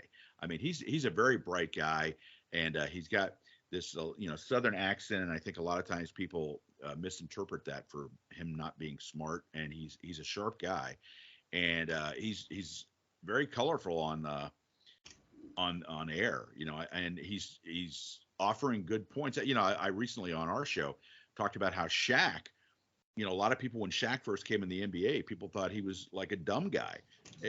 Look, this guy's, how much money has this guy made post-career, with his business interests, broadcasting, and all this kind of stuff. He's a very sharp guy. And Randy Moss is the same. He had you thinking that he wasn't really a bright guy, but he was also, at least in high school, obviously, was kind of a magnet for trouble. And that's really what I think, there was an incident where he got into a fight with some kid in high school, and it kind of got out of hand. And immediately they thought he was some kind of, like a thug or hood rat or something like that. And so he ends up, Lou Holtz actually calls Bobby Bowden and says, this kid is not just a great player. He's a really sharp kid. Can you take him down at FSU? And he went down, and he was going to redshirt. He did redshirt at FSU. And then he had, I don't know if he got popped for weed or something like that. And he ends up getting kicked out of FSU, which quite frankly, to get kicked out of FSU, you really got to do something, But so then he goes to Marshall, and he just has 2 of the most amazing seasons in college football history. And as you said, falls into the Vikings' lap, and the rest, as they say, is history. Yeah, no. Cowboys. Speaking of history, I am going to go to my son's soccer game. Well, speaking of history, I think our show has to wrap up because the sainted Mrs. B is home, and I'm having dinner with my kids tonight. So as much as I love talking Vikings football with you, and you can always do part 2. Yeah, exactly. We'll get to the James Bond movies. Oh God, damn. Well, I want to thank you both for your time and your enthusiasm of talking about Vikings that I don't. Were think we I've ever- enthusiastic, Matt? Do you think we were enthusiastic? for I Frankie? think we pulled it off pretty well, but we can always bring it up. we a fooled them step again, or two. guys. I see a record download coming as soon as I post this, and I put Vikings in the headline there. Yeah, there you go. Well, I won't go that far. There is one person on this call that is bigger than both of us. But Jeff, thanks again for hopping on. Are you talking about I'm fat? Is that what you mean? No, I'm talking about your stature as far as the podcasting world. So, well, guys, thanks so much. I do Thank appreciate you. it. Well, Thanks, guys. Thanks, I'm getting Matt. hungry. Yep, So see you, I'm going to Jeff. call See you, this Frankie. episode. Frankie, say hello to Jana for us. I will. Okey-doke. Bye-bye. All right, We're going to take call care. it right here at the 105 mark. Thank you. Great talking to you again, my friend. Mm-hmm. Good to hear from you. Good to hear from you too. Oh, man, you just got far away. Did you take your microphone Okay. off? No, am I back or am I still far? Yeah, but that's all right. Hey, we're wrapping up anyway, man. Who gives two Okay. shits? Alrighty. Our 50 listeners will not be disappointed. I hope not. So yeah, thank you to Barry, Dave Pinzer, Jeff, Ben James. Oh, let me say this: Ben James. The last Fan Fest, I got Jason Ward this bunch of stuff from High Spots, and Michael Pakukia from High Spots donated it, and I realized that he was going to have a hard time getting it back because it was a lot of stuff. And so I thought this time I would get with Ben James and see if he could give the guys something, to let them pick out something so that they could, maybe pick out one thing they really like instead of the 50 things that I gave them that they don't give two shits about, right? Right. And so Ben went above and beyond times a billion with the gifts. Did you see the pics from Dave Jordan? No, I haven't. I don't think So they're like, I probably have, but I just don't recall what it is. I mean, it was like, I don't know. It was double packs of WCW figurines still in the packages. Ooh. Crazy. I mean, multiple ones. And then, Mm-hmm. and then Dave Jordan, being a nice guy, got one for William Mayweather and gave it to him. Aw, that's cool. Yeah. So thank you, Ben James, for being such a nice guy and helping the guys out. And it was very nice of him. That's good. That's pretty awesome. Yeah. Aw. Yeah, I love this group, and it was a lot of fun. And don't worry, we're going to get you here, buddy. Yeah, I'm planning on next year when my mom retires and she has time to stay home and take care of the dog and the cats. Then I'm free to to travel again. So yeah. Mm-hmm. Well, thank you everyone for listening, and man, I look forward to seeing you down at a fan fest soon. And everyone, go ahead and hit your moms up for their pies, please. Yes, please do that. Please. All right, thank you everyone for listening. Have a good day. See ya. Bye, everyone. Bye.